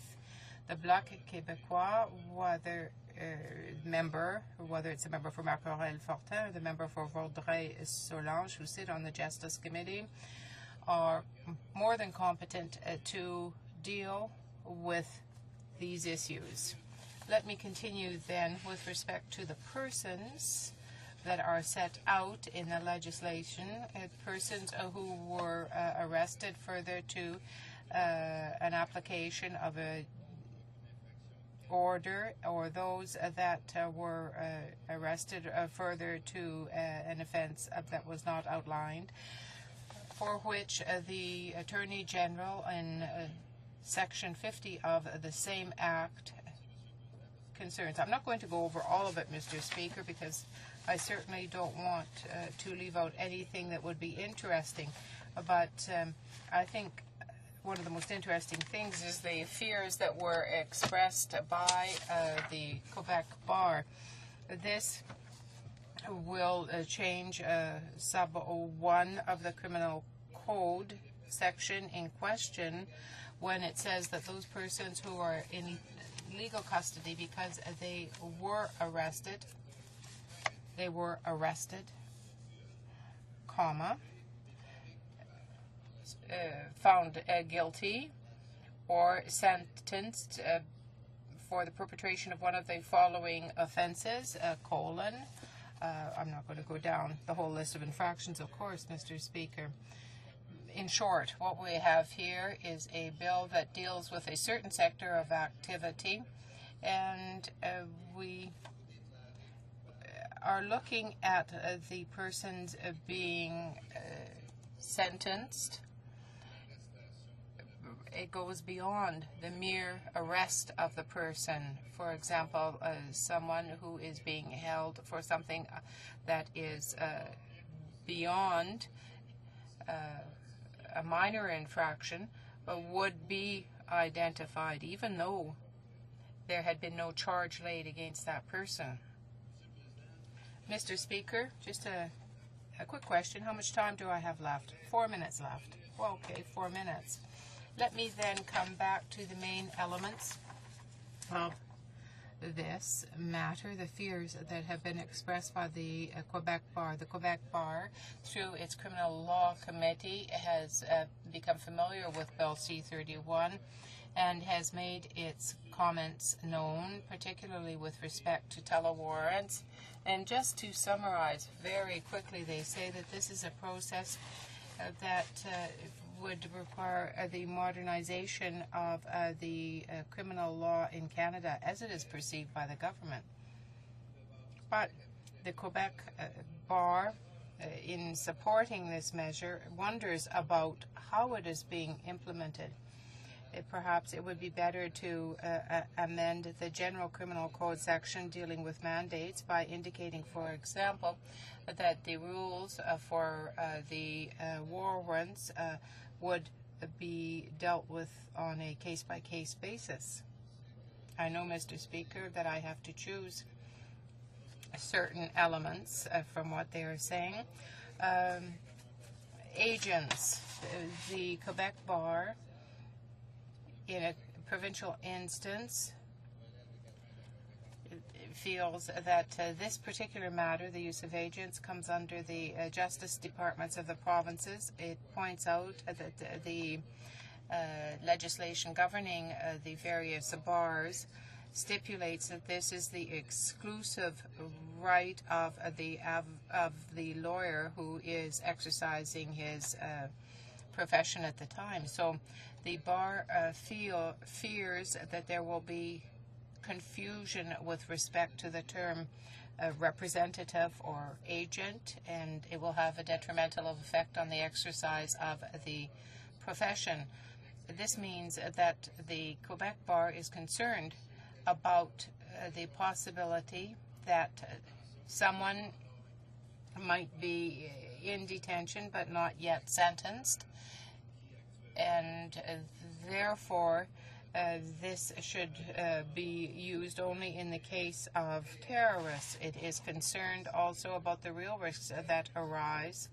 That is, that some of these sections can be used for purposes other than for which they are intended. The legislative proposal that we have here deals with the use of fingerprinting before there is an actual charge laid. It does not establish any rule with respect to the preservation or the destruction of the identificatory instances. There's no mention of that identifying material being given back to a person who is found to be innocent, acquitted, or not even charged. Of course, then, Quebec is concerned about this. The Bar is concerned about this. The Bloc Québécois is in favor of this legislation, but it does see elements in it that can be litigious. And we in our party are looking forward to working with the committee so that we can see to the best protection being offered to Quebecers against these problems. Honourable Member for Elmwood-Transcona. Well, thank you, Mr. Speaker. And the member knows that there is a new offence being put in this Bill C-31. The new offence is called leaving the jurisdiction, and it's been created to target people who leave the jurisdiction in violation of bail conditions, and I guess the problem is fairly big in BC, with several hundred people hanging out in Vancouver, and when they're approached by the police, they find a huge number. I actually had the statistics, but I can't find them right now. But a huge number of these 700 people had outstanding warrants in other provinces, and because the warrants are written up in such a way that they only cover certain radius from where the crime occurred, I guess they're unable to send them back.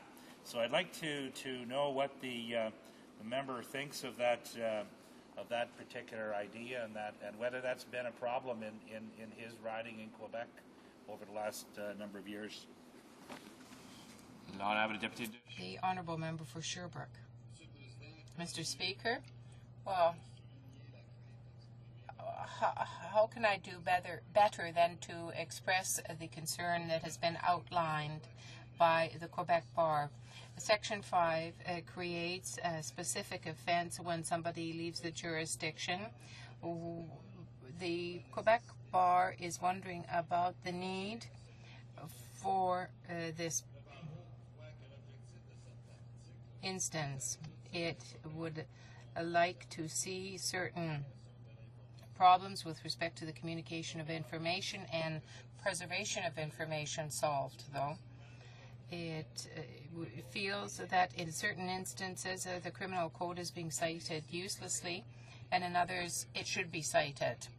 Although information is written down, or if it is transmitted to the police forces, it could be of better use if it were transmitted in writing immediately. This is the position of the bar. Of course, the Bloc Québécois defends the interests of Quebec and the position that very often is taken by the Quebec Bar. It's the honourable member for Elmwood-Transcona. Well, thank you, Mr. Speaker, and I'd like to follow up on the member's comments regarding the fingerprinting issue of people who are accused being fingerprinted before they're actually charged, and how the Bloc proposes that we should deal with that whole issue at committee, whether or not we should be eliminating the provision completely, or whether we should be making an amendment to require the police to erase the fingerprints if the person isn't charged, or if in addition to that we should somehow build in some requirement that the accused himself has a responsibility to ask for his fingerprints back. And I just wondered what the members' ideas were as to how this particular subject should proceed at committee stage. The honourable member for Sherbrooke. Thank you, Mr. Speaker. Clearly, the situation that occurs when a person is only arrested and when there is fingerprinting done or biometric records made, if that person is ever not found guilty, I don't know why that information would be kept, because you can ask yourself questions about the use to which it would be put. But as I said earlier, I am not a lawyer. I am no expert, and it is a discussion that will be held at committee with the colleagues that I named earlier in the House, in whom the Bloc has complete confidence.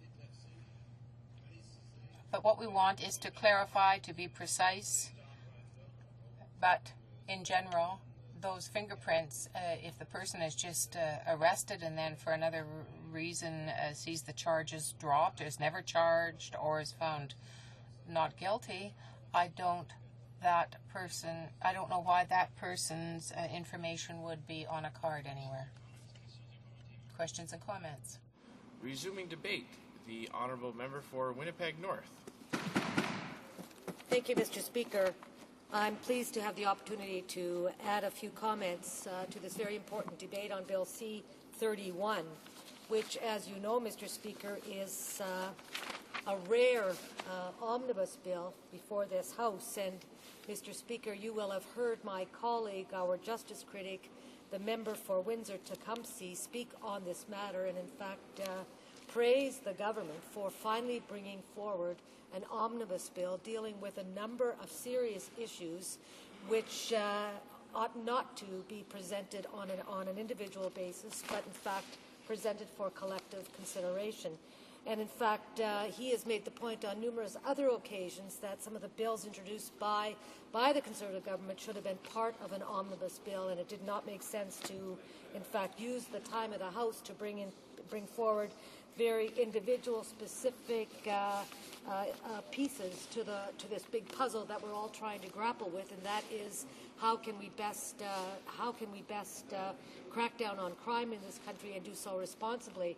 You know, we stand in this House so often and hear members across the way, the Conservatives, accusing members on this side of the House of being soft on crime every time we dare question or debate a particular item. Well, I hope they're learning from today's debate, both on Bill C-58 and now on C-31, that in fact the New Democratic Party gives very serious consideration to each bill that is before us, analyzes it thoroughly, and makes constructive suggestions. We then, on that basis of our analysis, choose whether to support a bill or not. And in fact, if the positives outweigh any negatives, then in fact we usually hold our noses if we can't get the perfect bill and support the government of the day. In this case, we have said this is a good bill. It addresses many important issues, but there is one area that has been identified by New Democrat members and also by members of the bloc that needs to be reconsidered, and that has to do with fingerprinting. So, Mr. Speaker, we are hoping, in fact, that by raising these concerns today and raising them in the context of in a very serious way with substantial backing and evidence, that the government will consider our proposition and ensure that we can deal with this matter at committee. I want members to know that, well, as they've shown in the past by giving their support for the competition about the most wisest MP among us, members in this House collectively have shown that they agree that the member for Windsor-Tecumseh is the most wise among us, the most knowledgeable. And in fact, he has come to this House on numerous occasions with very wise suggestions, and many times other members have listened to him. Well, today has to be one of those times, Mr. Speaker, because he makes the very important point that we should not, in this House, be supporting legislation that allows for the taking of fingerprints before a person is charged. And I want to quote from his speech, Mr. Speaker. He says, the taking of fingerprints, and this point of not being allowed to take fingerprints unless our police are going to charge an accused person, goes way back. It has been in the criminal code for more than half a century, since shortly after we had the technology of fingerprinting. It goes way back into the last century. And, Mr. Speaker, I think the amendment that we will be proposing at committee needs to be taken very seriously. I'm sure that the bloc will be doing the same, and in fact we hope that will be considered on an expeditious basis, because none of us want to see this bill held up. We know, in fact, that it deals with numerous important issues like providing greater access to the telewarrant process for peace officers. It provides for a mandatory 10-day adjournment when notice provisions have not been followed. It empowers each province to authorize programs and establish criteria outlining when an agent or a non-lawyer can represent a defendant. It expands the jurisdiction of Canadian courts to include bribery offences committed by Canadians outside Canada. It creates an offence of leaving the jurisdiction in violation of their bail conditions. It permits a province to expand the list of permitted exceptions to the prize-fighting offence. It updates the legislative language of pari-mutuel betting provisions. It updates the provisions on interceptions of private communications in exceptional circumstances. It reclassifies 6 non-violent offences as hybrid offences. And finally, Mr. Speaker, it deletes provisions of the criminal code that are no longer valid, correct, or clarify wording in various provisions and make other updates make minor updates to others. So, a long list of important issues. And of course, we support 99.9% of this list. And we want to see this bill passed to committee. And we want to see it implemented quickly. But we would like this government to seriously recognize the wisdom of my colleague from Windsor-Tecumseh and others in this House for making an amendment on fingerprinting. Mr. Speaker, in the few minutes that I have remaining, I want to talk just generally about the issue of crime and the approach that needs to be taken. Too often, as I said earlier, we're accused of not giving prompt and swift attention to every procedure and every program presented to us by the Conservative government. And, Mr. Speaker, our biggest concern has to do with the fact that this government continues to take a narrow approach to the issue of crime and justice in our society today. Nothing wrong with putting dangerous offenders in jail and making sure they serve proper time. Nothing wrong with making sure that we actually do everything possible to cut down on gang behavior and drug dealing and the sex trade. Every issue that is offensive, child pornography, as we just dealt with this morning. Every issue that is offensive to our sense of what should and ought to be part of any kind of a civil society. But too little time in this place is spent on the root causes of crime. And so, Mr. Speaker, I want to commend to all members in this House a study that was done in Winnipeg by the Canadian Centre for Policy Alternatives entitled, "If You Want to Change Violence in the Hood, You Have to Change the Hood: Street Gangs and Violence in Winnipeg's Inner City." It was written by Elizabeth Cormack, Lawrence Dean, Larry Morissette, and Jim Silver. And what they say, Mr. Speaker, in one very brief phrase is that we must look at the root causes of crime as well as have the harsh consequences in place for those who commit the crime. All of these gang members who spoke to these researchers said repeatedly, we need to look at what caused us to get into a life of crime in the first place. And if we can start to look at the lack of inclusion, the poverty, the insecurity, the despair, the previous sexual violence that have been committed against them, the root causes of crime, then we will have made a real difference. So, Mr. Speaker, I thank you for this opportunity, and I look forward to the government's approach on this very difficult and serious issue. Thank you. Questions and comments, questions et commentaires. Resuming debate. Reprise du débat. Is the House ready for the question? The question is as follows. Mr. Nicholson, Mr. Nicholson, seconded by Ms. Reid, moves that Bill C-31, an act to amend the Criminal Code, the Corruption of Foreign Public Officials Act, and the Identification of Criminals Act, and to make a consequential amendment to another act, be now read a second time and referred to a legislative committee. Let's adopt the motion. Agreed? I declare the motion carried. Second reading.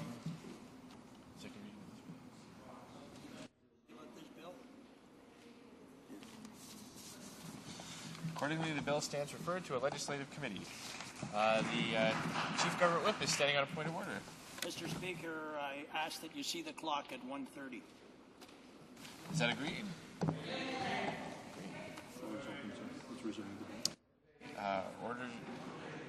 Orders of the day.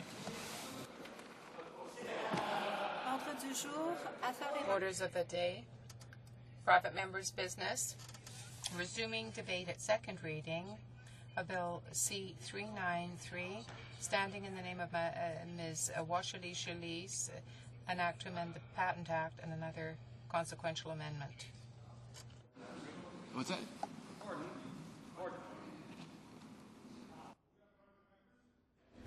Members' bill, the floor is open. The Honourable Member for Pierrefonds-Dollard. Thank you, Mr. Speaker. I'm happy to rise to speak today to the House to share my observations with you on Bill C-393. I will try to be as clear as possible. I firmly believe that a country as rich as Canada should do everything possible to facilitate the access and distribution of medication in countries that are suffering from diseases like HIV, AIDS, tuberculosis, and malaria. This is why the Liberal government brought in a bill dealing with this access to medication. This is something that was supported unanimously by the Parliament because it embodied Canadian values, and in particular the compassion that Canadians feel for those who have been less fortunate. As we know, Rwanda was the first and only country where that legislation was put to the test when it imported medication against HIV/SIDAs that were made under the generic name Apotex. And there was no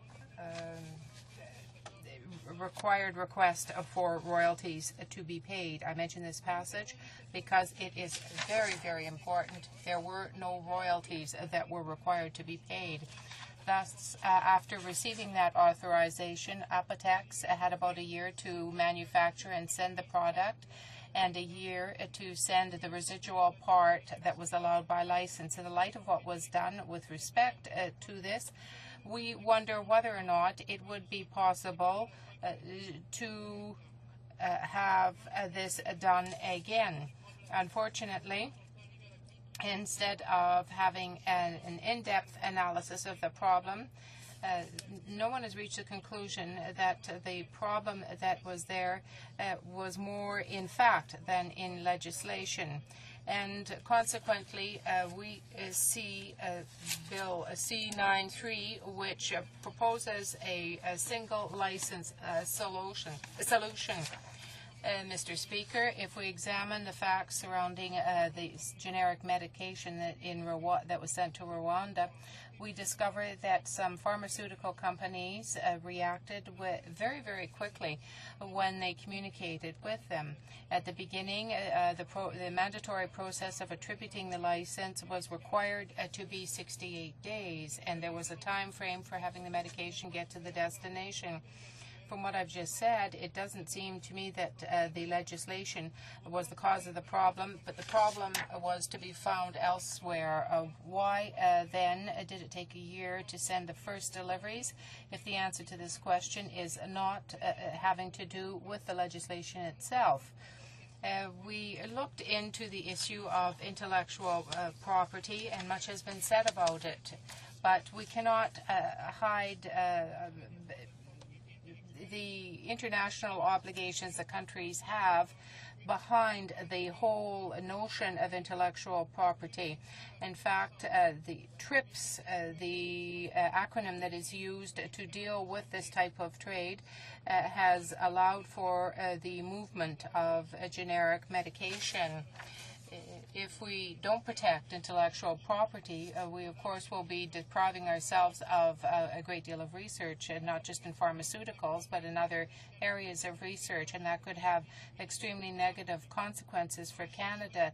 Dozens of new medication are being developed and are at the trial stage with respect to HIV, AIDS, malaria, and other diseases. In testimony that was given on October 20th before the Senate Committee on Banking, Trade and Commerce with respect to this, and a similar bill, S-232, a lawyer representing the pharmaceutical sector said that amendments proposed in S-232 and C-393 are not compliant with the trade obligations that exist at an international level. Are we going to ignore this conclusion? Mr. Speaker, more than 90% of the 319 medicines that are on the list of essential medicines for developing countries are not covered by patent. Fewer than 10% are covered by patent. It's important to understand this. A recent study carried out in 65 countries by Dr. Amir Attaran, who is a biologist and a lawyer attached to the University of Ottawa, reached a conclusion that the main obstacle for accessing these medications in developing countries was, in a single word, not patents, but rather poverty, poverty, poverty. So that is the reality. If we look at the necessary medication that has to reach these developing countries, we see that most of them come from countries like India, China, and South Africa. Why not Canada? It's surely not because of the legislation. It's because they were offered at a lesser cost than Canadian manufacturers can produce on the generic level. They have other more economical options to pursue. Mr. Speaker, the present challenge is not the supply of medication. The supply already exists, but how are we going to meet the challenge, which is very real, of a lack of infrastructure in certain countries that would receive the medication. There is no diagnosis there. There is no delivery, distribution, administration, and warehousing of the medication. Mr. Speaker, we have to look to organizations like Canadian Partners for International Health that have experience in distributing medication to developing countries where there are very few infrastructures. I'm convinced that we can work productively with these organizations to get the medicine where it's needed most. I'm convinced as well that we can help a lot more with Bill C-393. According to Margaret Chan, Director General of WHO, and I quote, "Healthcare systems are at the very root of health and progress in health. All this medication will be in vain if there's no infrastructure to distribute it." Mr. Speaker, C-393 is not proposing a solution to the infrastructure problem or a distribution of drugs. It should have provided for the following measures: creation of partnerships with the private sector and ONGs, accountability and transparency. Canadian Partners for International Health recommends that the government take all reasonable measures to make sure that drugs coming from Canada be not sent elsewhere than their destination. And finally, counterfeiting and poor quality of drugs will only increase the problems, and I would therefore urge my colleagues in the House to emphasize the problems that are before us, namely that we be able to send medication to disadvantaged countries and also help them improve their infrastructure. Mr. Speaker, this bill does not talk about the many faces of poverty, but rather with one, a license. Instead of a measure with this measure, which would have restricted duration, I think that we would be better to deal with things like intellectual property in trade. Mr. Speaker, for me, the intellectual property rights are essential in our society, and this bill offers no guarantee or protection of this right. I can therefore not support Bill C-393. Very pleased to have the honourable member for Sudbury.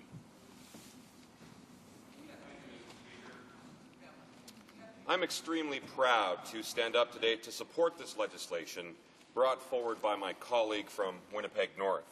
Bill C-393 would, as the bill summary states, amend the Patent Act and the Food and Drugs Act to make it easier to manufacture and export pharmaceutical products to address public health problems afflicting many developing and least developed countries, especially those resulting from HIV/AIDS, tuberculosis, malaria, and other epidemics. Mr. Speaker, this is an extremely worthwhile bill, and I would encourage all members of Parliament, regardless of their party, to come together and ensure that this bill passes into law. Mr. Speaker, every day, 14,000 people around the world die from preventable diseases. 8,000 people die each day from HIV/AIDS because they lack access to antiretroviral drugs. And half of the 2.3 million children with HIV in the developing world will not live to see their second birthday. Morally, this is simply unacceptable. These deaths destroy families and communities, undermine economic growth, and leave thousands of children orphaned. According to the World Health Organization, 2 billion people who cannot get or cannot afford drugs that could have a massive impact on their standard of living. Mr. Speaker, research by Polaris shows that 93% of Canadians think it is important to help people in developing countries who need medicines to treat or prevent diseases such as HIV/AIDS, tuberculosis, and malaria. The same study showed that a majority of Canadians do not believe that the federal government is doing enough to help developing countries by making medication to treat these diseases more affordable. Mr. Speaker, the intention of this bill is to correct this. The current Canadian access to medicines regime, introduced in 2004, and I would like to remind the House this was supported by all parties. This regime was a good start. Competition from generic manufacturers has allowed the price of AIDS medication to fall by 95% in some developing nations. But this legislation only allows generic drugs to be sold to countries explicitly named in the legislation. Companies producing generic drugs must also apply for a special license for each order of drugs for each country that they will supply. In fact, Mr. Speaker, the total number of licenses issued to Canadian companies who produce generic drugs is 1. That is right. In 5 years, only one Canadian company has managed to jump all of the hurdles to get Canadian access to the medicines regime license, and it has done so just once. This shipment was sent out in 2 parts to Rwanda in September 2008 and then again in September 2009. And, Mr. Speaker, that company has come out and said that it will not go through the process again unless it is reformed significantly. There is simply too much red tape. Although the final stage of approval only takes 2 weeks, this ignores the months of negotiations required to get to the point of submitting an application. Now is the time to improve upon this regime. Mr. Speaker, the changes that are proposed in Bill C-393 would mean that companies producing generic drugs would need to obtain just 1 license for each medicine they intend to produce. This license would allow the company to produce multiple orders for as many eligible developing countries as needed without the need to apply for a new license for each drug order. Mr. Speaker, I understand that some people are worried that changes to the current regime would undermine Canadian pharmaceutical companies, and that this in turn would mean that they would stop their research and developmental activities.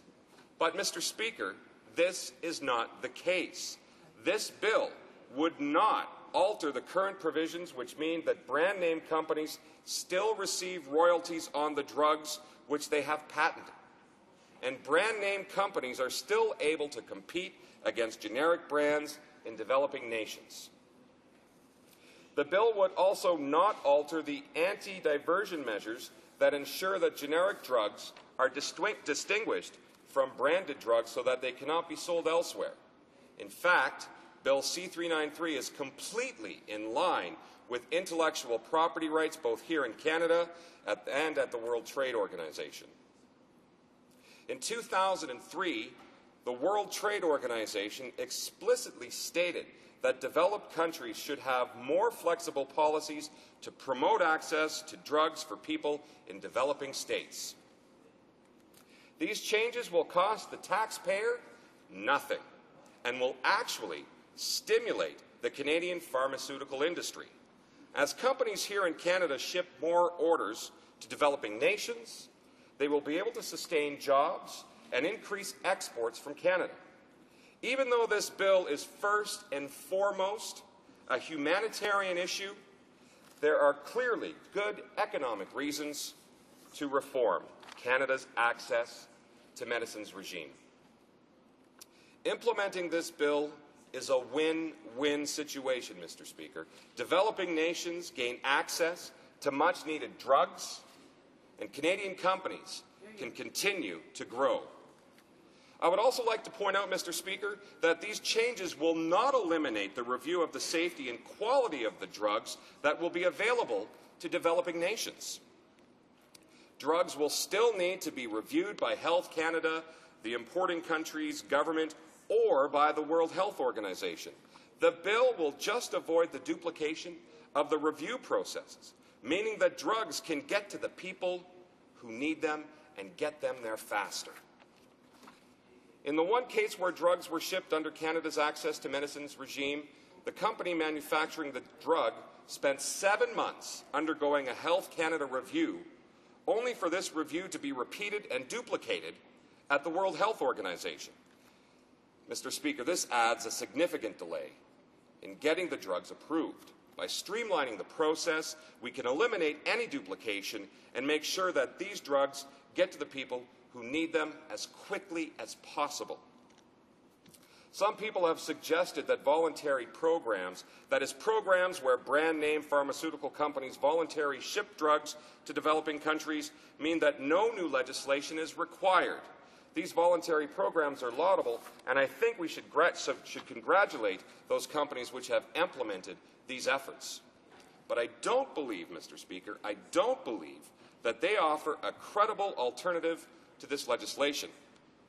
Put simply, Mr. Speaker, far too few drugs are produced and shipped through these programs to help everyone in the developing world who needs access to them. This legislation will increase the amount of drugs available to people living in developing states, and will also mean that generic brand drugs can reach the countries where they are most needed. Mr. Speaker, I would like to remind this House that next year, when Canada hosts both the G8 and the G20 meetings, we have a real opportunity to shape the global agenda in many areas. In regards to how to deal with the aftermath of the global economic slowdown, on how to cope on with climate change, these are the things that we can talk about. And the best way to shape this agenda is to enact domestic legislation such as this bill, legislation that shows that Canada is ready to lead by example. But, Mr. Speaker, we have to act now. And in closing, Mr. Speaker, we have a moral duty to do the right thing. And I urge all parliamentarians to support Bill C-393. Thank you, Mr. Speaker. Resuming debate, the Honourable Parliamentary Secretary to the Minister of Industry. Well, thank you, Mr. Speaker. And Mr. Speaker, I am pleased to have the opportunity to address Bill C-393, which aims to modify certain fundamental aspects of Canada's access to medicines regime. In 2004, members of Parliament and senators from all parties unanimously supported legislation introduced by the Liberal government of the day to establish this regime by amending the Patent Act and the Food and Drugs Act. Canada's access to medicines regime's stated purpose is to improve access to lower-cost, Canadian-made generic versions of patented drugs and medical devices to address public health problems in developing countries. It was designed to achieve this humanitarian objective while respecting Canada's international trade obligations and maintaining the integrity of Canada's patent system. Honourable members, the public health problems that gave rise to Canada's access to medicines regime in 2004 continues to exist today, and this government remains committed to supporting this initiative.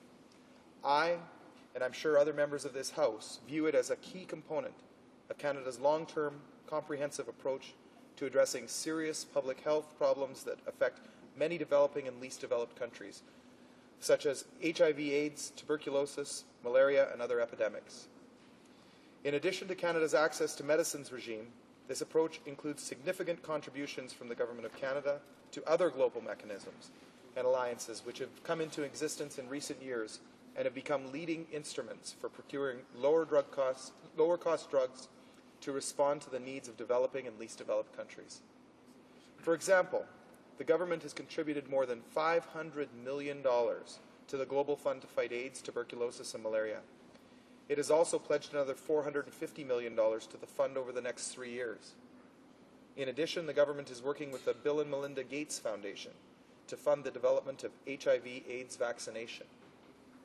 While the government's commitment to addressing public health problems in the developing world and to Canada's access to medicines regime is unwavering, there are concerns with Bill C-393's proposed modifications to the regime's legislative framework. This is because the bill, if passed by Parliament, would result in the elimination of many of the key operational elements of Canada's access to medicines regime in order to adopt a very broad one-license approach that could have serious negative implications for continued pharmaceutical investment and growth in Canada. In addition, many of the bill's proposed legislative changes may not be in keeping with the spirit of the World Trade Organization decision on which Canada's access to medicines regime is based. Canada's access to medicines regime was the result of years of intensive international negotiations by Canada and other developed and developing country members of the World Trade Organization to find a means by which needed medicines from countries with pharmaceutical manufacturing capacity could be exported to countries with little or no such capacity. In August 2003, this process concluded with all World Trade Organization members reaching a landmark decision. It was agreed to waive two of the patent obligations in the World Trade Organization's Agreement on Trade-Related Aspects of Intellectual Property Rights. In order to improve access to patented drugs and medical devices needed to address public health problems in developing and least developing countries such as HIV/AIDS, tuberculosis, malaria, and other epidemics. Canada's access to medicines regime was developed to implement this decision domestically. And Canada's regime is one of 9 regimes in existence to have implemented the World Trade Organization decision. But it is the only one, Mr. Speaker, to have successfully authorized an export of needed drugs to a developing country. This important event occurred on September 24, 2008, when the Canadian drug manufacturer Apotex Inc. sent approximately 7 million tablets of an HIV/AIDS therapy to Rwanda. In 2007, Mr. Speaker, the government completed a statutory review of the regime. As part of this process, it reviewed all public input on Canada's access to medicines regime. That input included extensive written submissions received in response to a 2006 consultation paper on the regime. It included expert testimony heard at hearings by the House of Commons Standing Committee on Industry, Science and Technology in April 2007, as well as input from developing countries at a workshop organized by non-governmental organizations. Mr. Speaker, in December 2007, the Minister of Industry tabled a report on the results of the statutory review in Parliament. The report concluded that insufficient evidence had accumulated to warrant making changes to the regime at that juncture.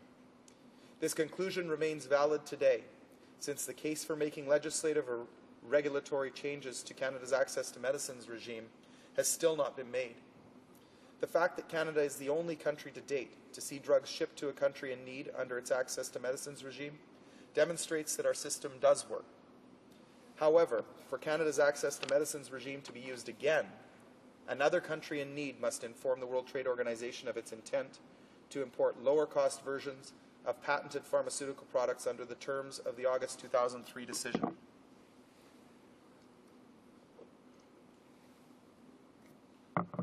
Mr. Speaker, the government continues to encourage developing and least developed countries to use the system and hopes that such a notification happens. In the meantime, however, the government will continue to support Canada's access to medicines while fighting diseases and helping improve public health conditions in the developing world through other initiatives in the government's long-term, comprehensive strategy on access to medicines.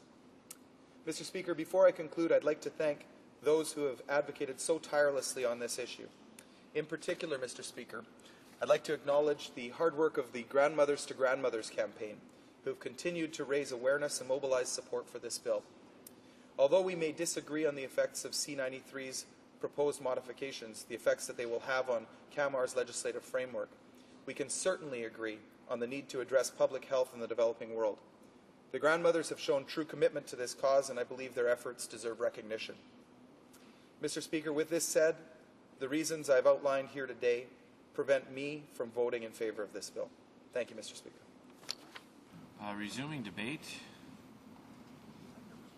The honourable member for I've got Elmwood Transcona next, or would it be a Liberal?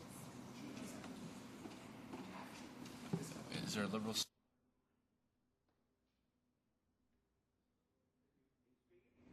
Honourable member for Vancouver Quadra. Thank you, Mr. Speaker. I am pleased to speak in support of Bill C-393 today. This bill amends a bill passed in 2004, which was known at the time as the Jean Chrétien Pledge to Africa. And I'd like the listeners to keep in mind that objective. The original bill created what's now known as Canada's Access to Medicines regime, and the stated purpose of this law was to help get more affordable generic medicines to patients in developing countries for public health needs, including HIV, AIDS, tuberculosis, and other epidemic diseases, a very worthy objective indeed. This legislation was brought in by a Liberal government, and as the member opposite has just noted, was passed with unanimous support from all political parties in May 2004, reflecting Canadians' beliefs and the empathy that Canadians feel for those who are in need. And I want to get on record as saying that this is a humanitarian, nonpartisan issue that relates to the health and safety of those less fortunate in developing countries. Now, a country as lucky as Canada has a responsibility to do everything in its power to facilitate the access and distribution of medicines to those countries which are suffering from the devastating effects of diseases such as HIV. And on a personal level, Mr. Speaker, I immigrated to Canada from South Africa at a young age. I have personally I have been back in the 2000s, met people who are struggling with this terrible affliction, and I'm very concerned about compassionate assistance to help the AIDS epidemic. The amendments in Bill C-393 are supported by a wide variety of organizations, including the Canadian Grandmothers to Grandmothers campaign, which is an organization of women working to support the courageous South African grannies who are looking after those children who've been orphaned by the AIDS scourge.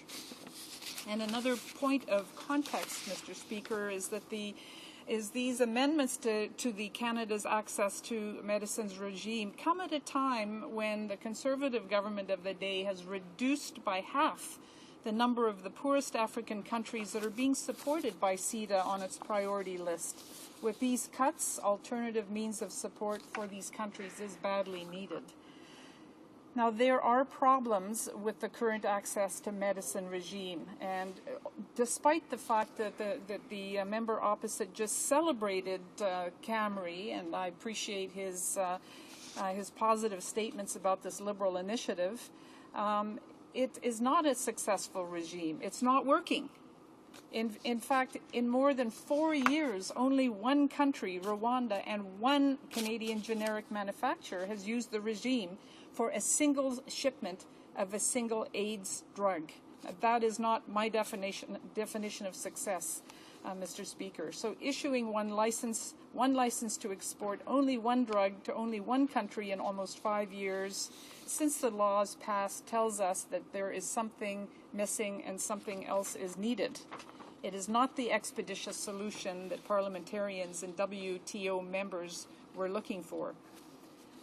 So the fact is that no developing countries other than Rwanda have come forward or shown any interest to utilize Camry in order to get much-needed medicines for their citizens, nor has any country sought to use laws comparable to this that have been passed in other countries. So this tells us that this law needs to be fixed. And a comprehensive access to medicines regime is needed more than ever. According to a joint UN program on HIV, more than 2.3 million children under the age of 15 are infected with AIDS, most of whom are living in developing countries. Without treatment, an estimated 1/3 of infants infected with HIV will die before reaching the age of 1. Half will die before reaching the age of 2. If the need for medicines is so critical, which clearly it is, what is preventing these developing countries from coming forward to utilize the Canada's Access to Medicine regime? Well, simply put, the regime puts unnecessary barriers and red tape. The major concern that I've heard in regard to the existing legislation is that the processes and requirements in place may be unnecessarily complex, and as a result are dissuading the developing countries and generic pharmaceutical companies from stepping forward, utilizing the legislation, and bringing forward the solutions everyone is looking for. Yes, there are many other difficulties to overcome following the delivery of medication to a developing country. We know that there are at times inadequately developed infrastructure, untrained medical staff, unregulated distribution of the drug, and disorganized administration. These are all legitimate challenges on the ground. However, in terms of this legislation, the question here in Canada is actually simple, as how can we make our tool to help this situation, the Canada's Access to Medicine regime, as simple, straightforward, and risk-free as possible for the developing countries, for the generic pharmaceutical companies to use, and while maintaining fairness for brand-name drug providers. And Mr. Speaker, this amendment does do that. I'll just speak a bit more about the barriers the existing legislation presents. Under the current regime, the process for a generic drug manufacturer in Canada to get a compulsory license to supply developing countries does not reflect the very procedures that developing countries typically go through when procuring medicines. As the regime stands now, the law contains over 100 clauses that are required to be met, and clearly that's shown to be a barrier. There are simply too many hurdles that developing countries have to jump through before they can place and receive an order. And in thinking about this bill, it's important that we remember that in these developing countries, it is the doctors, the nurses, the volunteers, and not the lawyers who are ordering these drugs. Criticism levied against these proposed reforms mainly focus on how they will negatively impact the patented pharmaceutical industry. But the fact is that their drugs are simply too expensive to be purchased at their current price, and they have not taken the action necessary to get affordable medicines to developing countries. Nothing in these amendments, nor in CAMRI itself, prevents brand-name pharmaceutical companies from competing to supply their patented products to developing countries, and under these amendments, royalties would still be based on the sales of the generic product and would flow to the pharmaceutical company.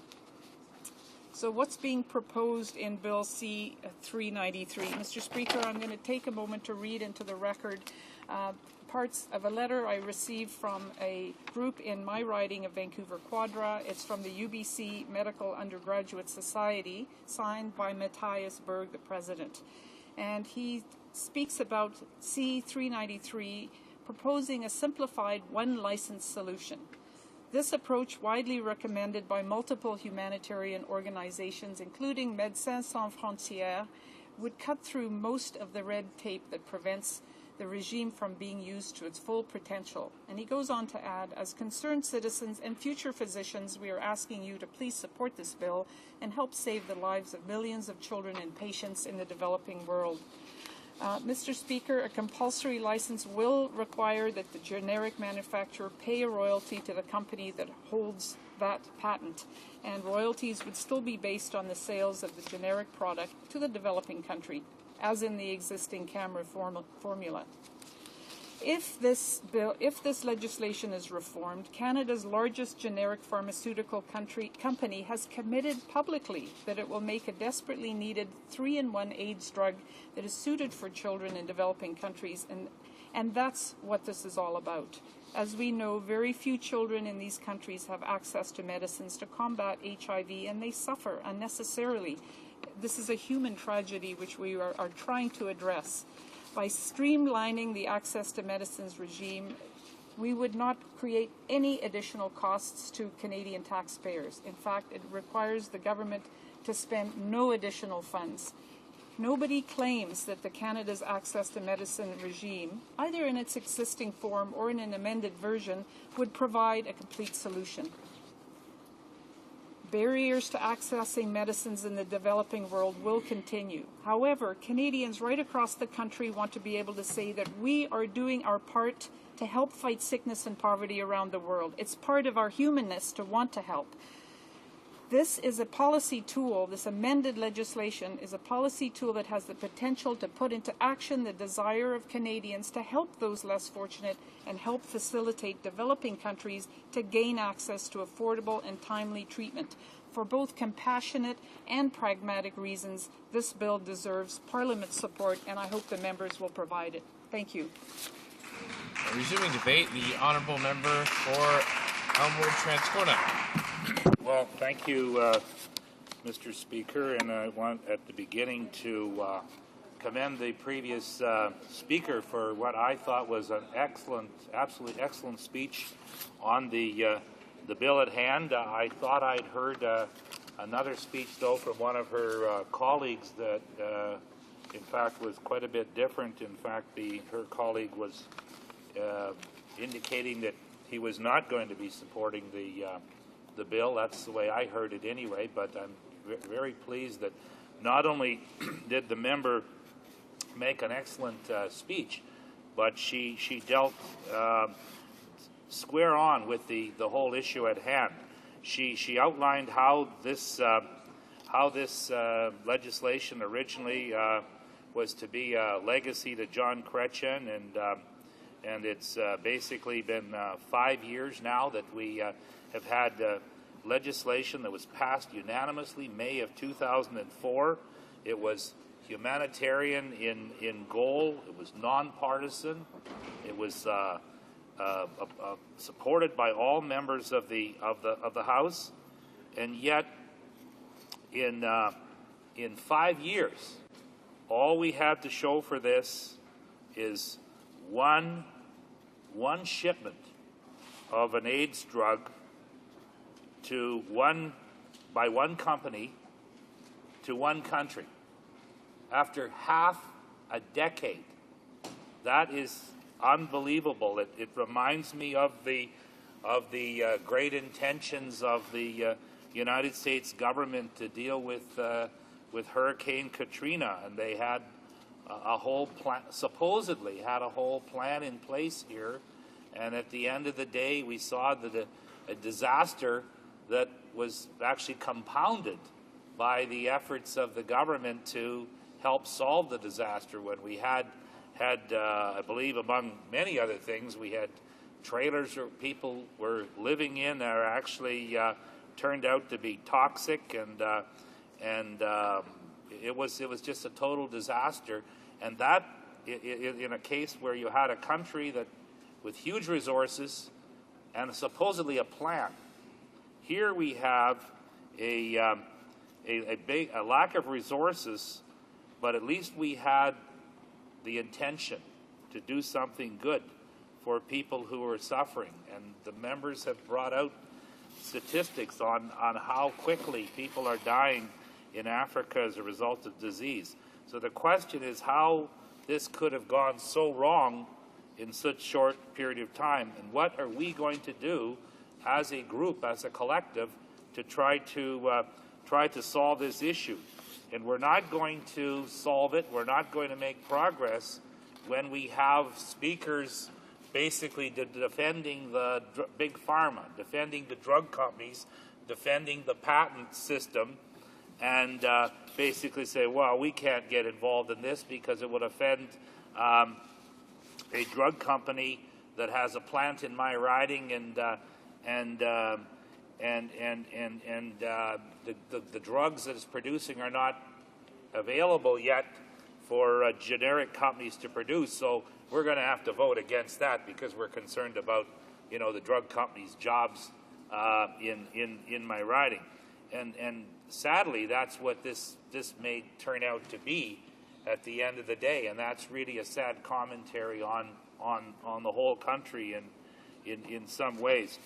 So, Madam Speaker, I understand the argument, the intellectual property argument. We had Manitoba had huge fights in the 70s over the whole issue of whether generic drug companies should even be allowed to survive. The big guys wanted to ban, get them out of business, and argue that it was totally unfair. And then there was a government somewhere along the line. I'm not sure the stripe of the government, whether it was liberal or conservative, but something tells me it was the Mulroney government. But I sure don't want to be. I'm not sure who it was, but they gave a 20-year. Now somebody correct me before I err further here, but gave the drug companies a 20-year patent protection. Now who was that? Well, we're not. Well, okay.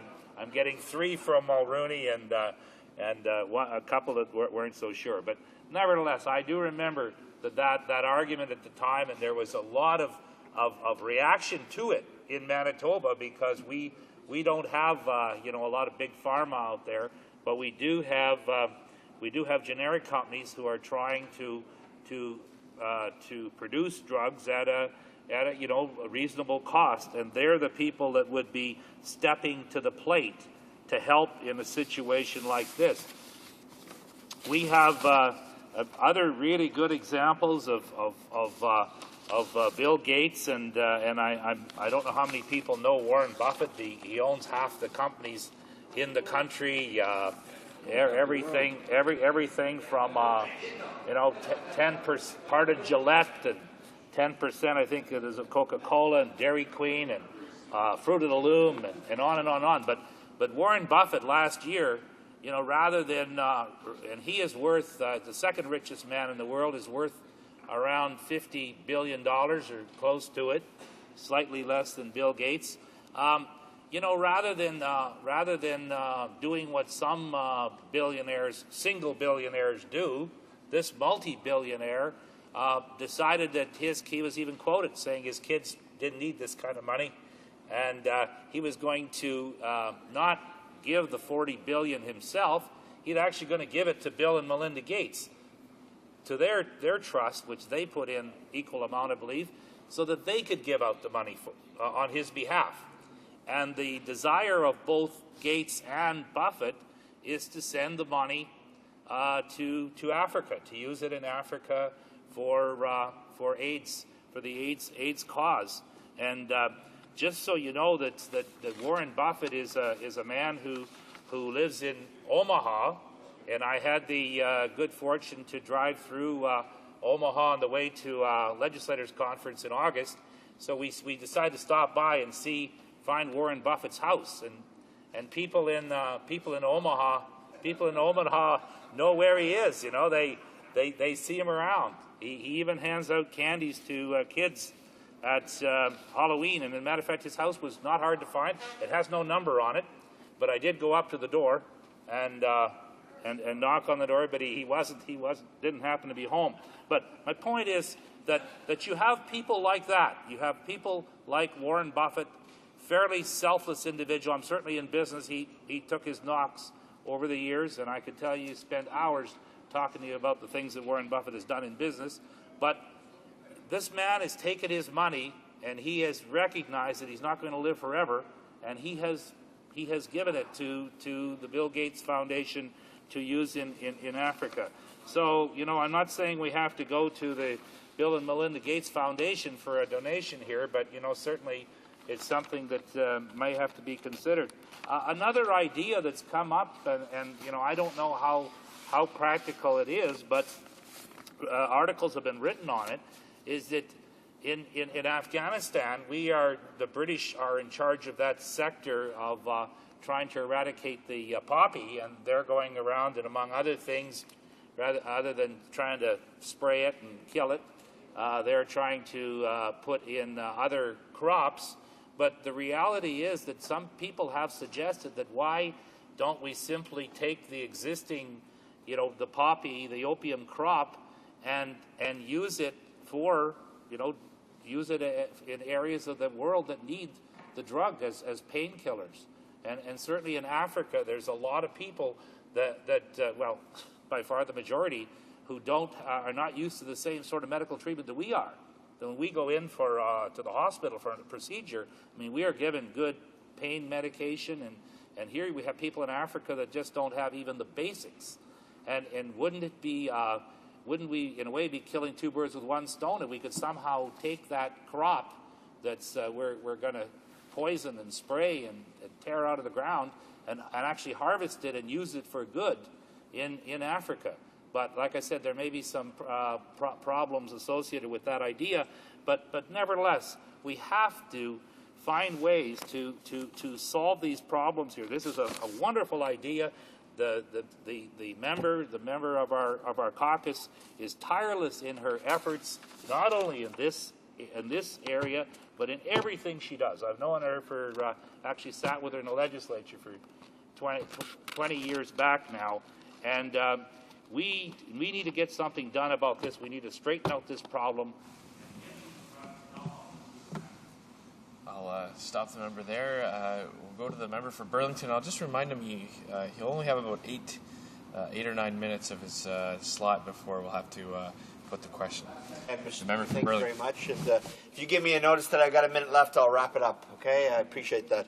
And it's my honor to stand here with this opportunity to address Bill C-393, which seeks to make substantial operational changes in the legislative framework for Canada's access to medicines regime under the Patent Act and under the Food and Drug Act.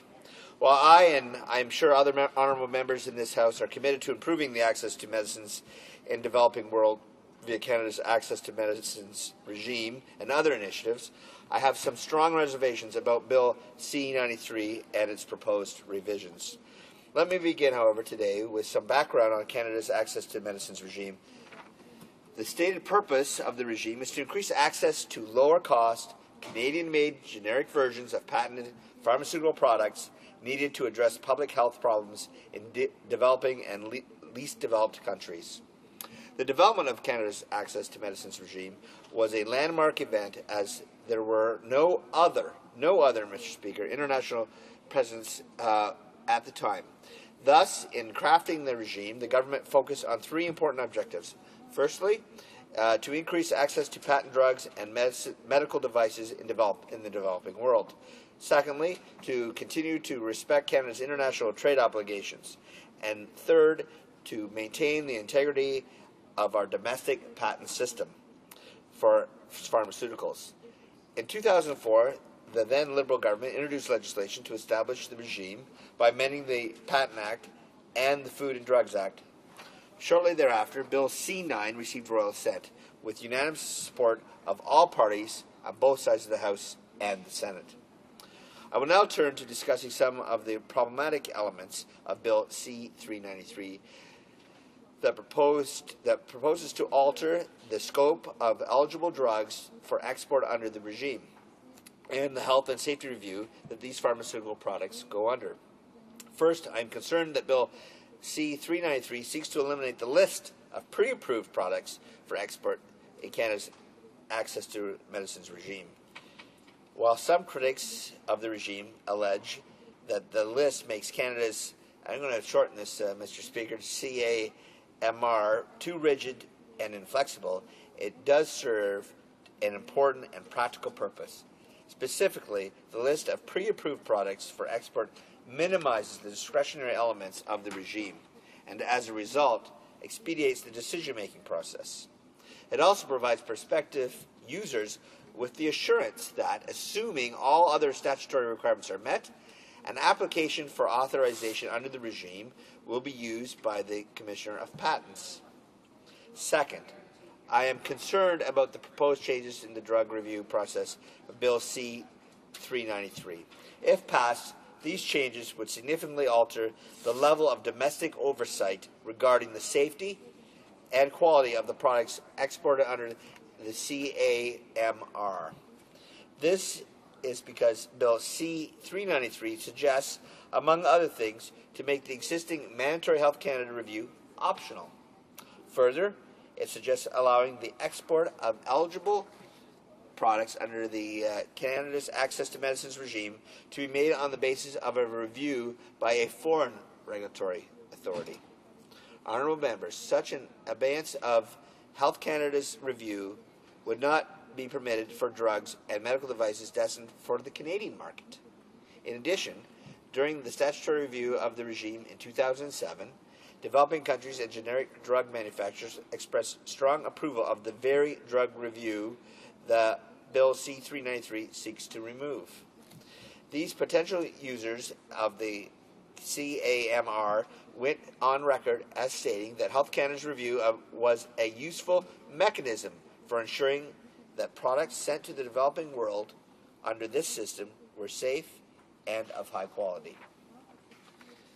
Some critics of the Canada Access to Medicines regime state that the Health Canada drug review is unnecessary and alleged that it duplicates the World Health Organization's pre-qualification process for listing pharmaceutical products that are eventually purchased by international aid agencies and developing and least developed countries without appropriate regulatory capacities. However, I do not agree with them. Health Canada has a long-lasting and excellent relationship with the World Health Organization in this regard, both in undertaking reviews for the International Organization's pre-qualification program and in working with the World Health Organization and other initiatives to build regulatory health and safety capacity in the developing and least developed countries. Furthermore, since Health Canada's reviews are accepted by the World Health Organization for alternate listing process, Canada's domestic drug reviews are not duplicative. The alternate listing process, which is an abbreviated process for listing drugs to the pre-qualified program, is available for drugs reviewed by Health Canada, the United States Food and Drug Administration, and the European Medicines Agency. Honourable members, I would like to conclude by reiterating it's Friday afternoon, I can tell, that while the government remains committed to Canada's access to medicines regime and a broader long-term approach to fighting public health diseases in the developing world, it opposes C-393 and its proposed changes to the regime. In my opinion, several of the changes to the Patent Act and the Food and Drugs Act raise concerns about their potential impact on the effective operation of CAMR. Many of these changes also do not support the humanitarian objective of improving access to safe medicines for the developing world. Finally, there is little evidence that Bill C-393 proposed amendments will make a meaningful difference in the volume and frequency of exports under the Canada Access to Medicines regime. To date, Canada's compulsory licensing and export regime is the only one of its kind worldwide to have successfully authorized an export of drugs to a country in need. For all of these reasons, Mr. Chair, I urge the honourable members of this House not to support Bill C-93. And I do want to say, in closing, that I do appreciate the efforts of the member from Winnipeg in this matter. I do have had a number of meetings in my riding with citizens who are deeply concerned that this regime is not working, but this bill does not meet their needs based on our review of how it's been laid out. But I do appreciate the member bringing this to the attention of the House of Commons. Thank you, Mr. Speaker. Go now to the member for Winnipeg North for her 5-minute right of reply. Thank you, Mr. Speaker. My colleague from the Conservative Party is right. This is the only one of its kind in the world. The Canada's Access to Medicine regime was an innovative, pioneering move 5 years ago, and it still is today.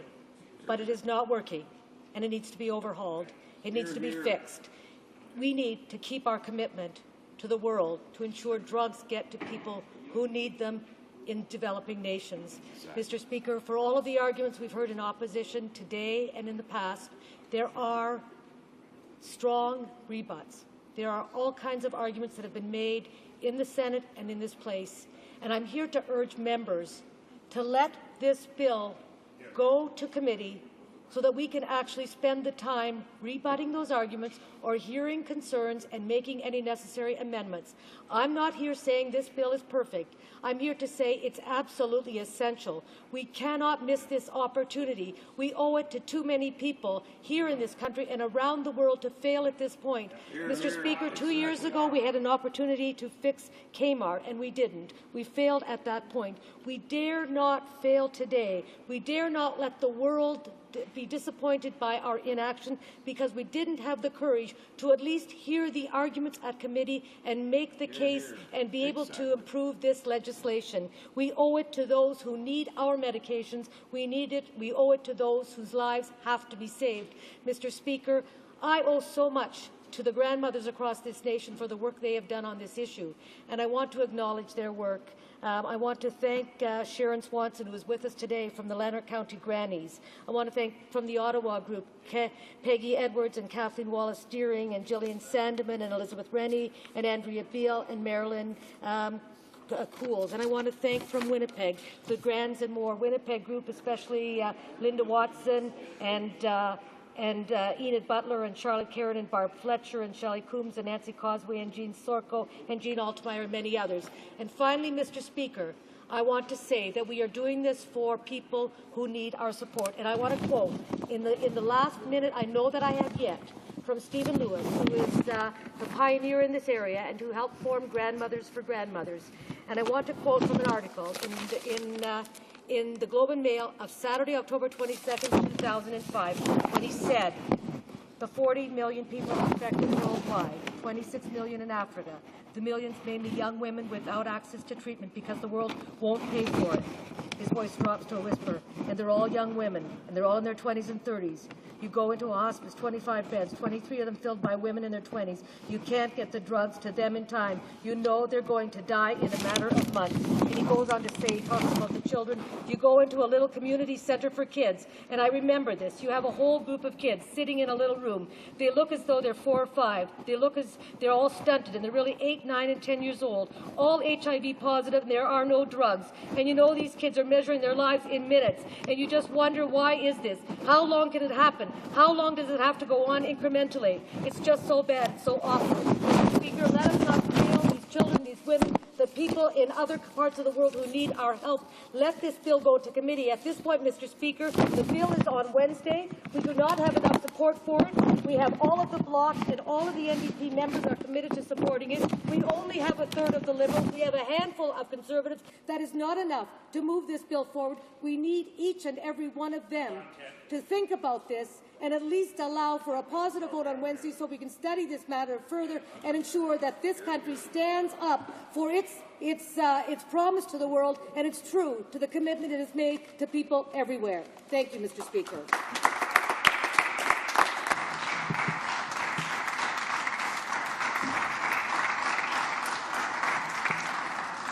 The question is as follows. Ms. Washley-Solis, seconded by Mr. Dewar, moved that Bill C-393, an act to amend the Patent Act, Drugs for International Humanitarian Purposes, and to make a consequential amendment to another act, be now read a second time and referred to the Standing Committee on Industry, Science and Technology. Is it the pleasure of the House to adopt the motion? All those in favor will please say yea. Yay! All those opposed will please say nay. Nay! In my opinion, the yeas have it.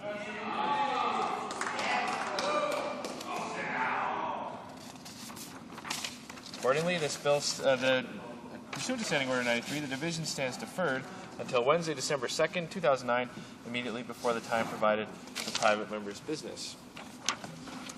It being 2:22, this House stands adjourned until next Monday at 11 a.m. pursuant to Standing Order 24.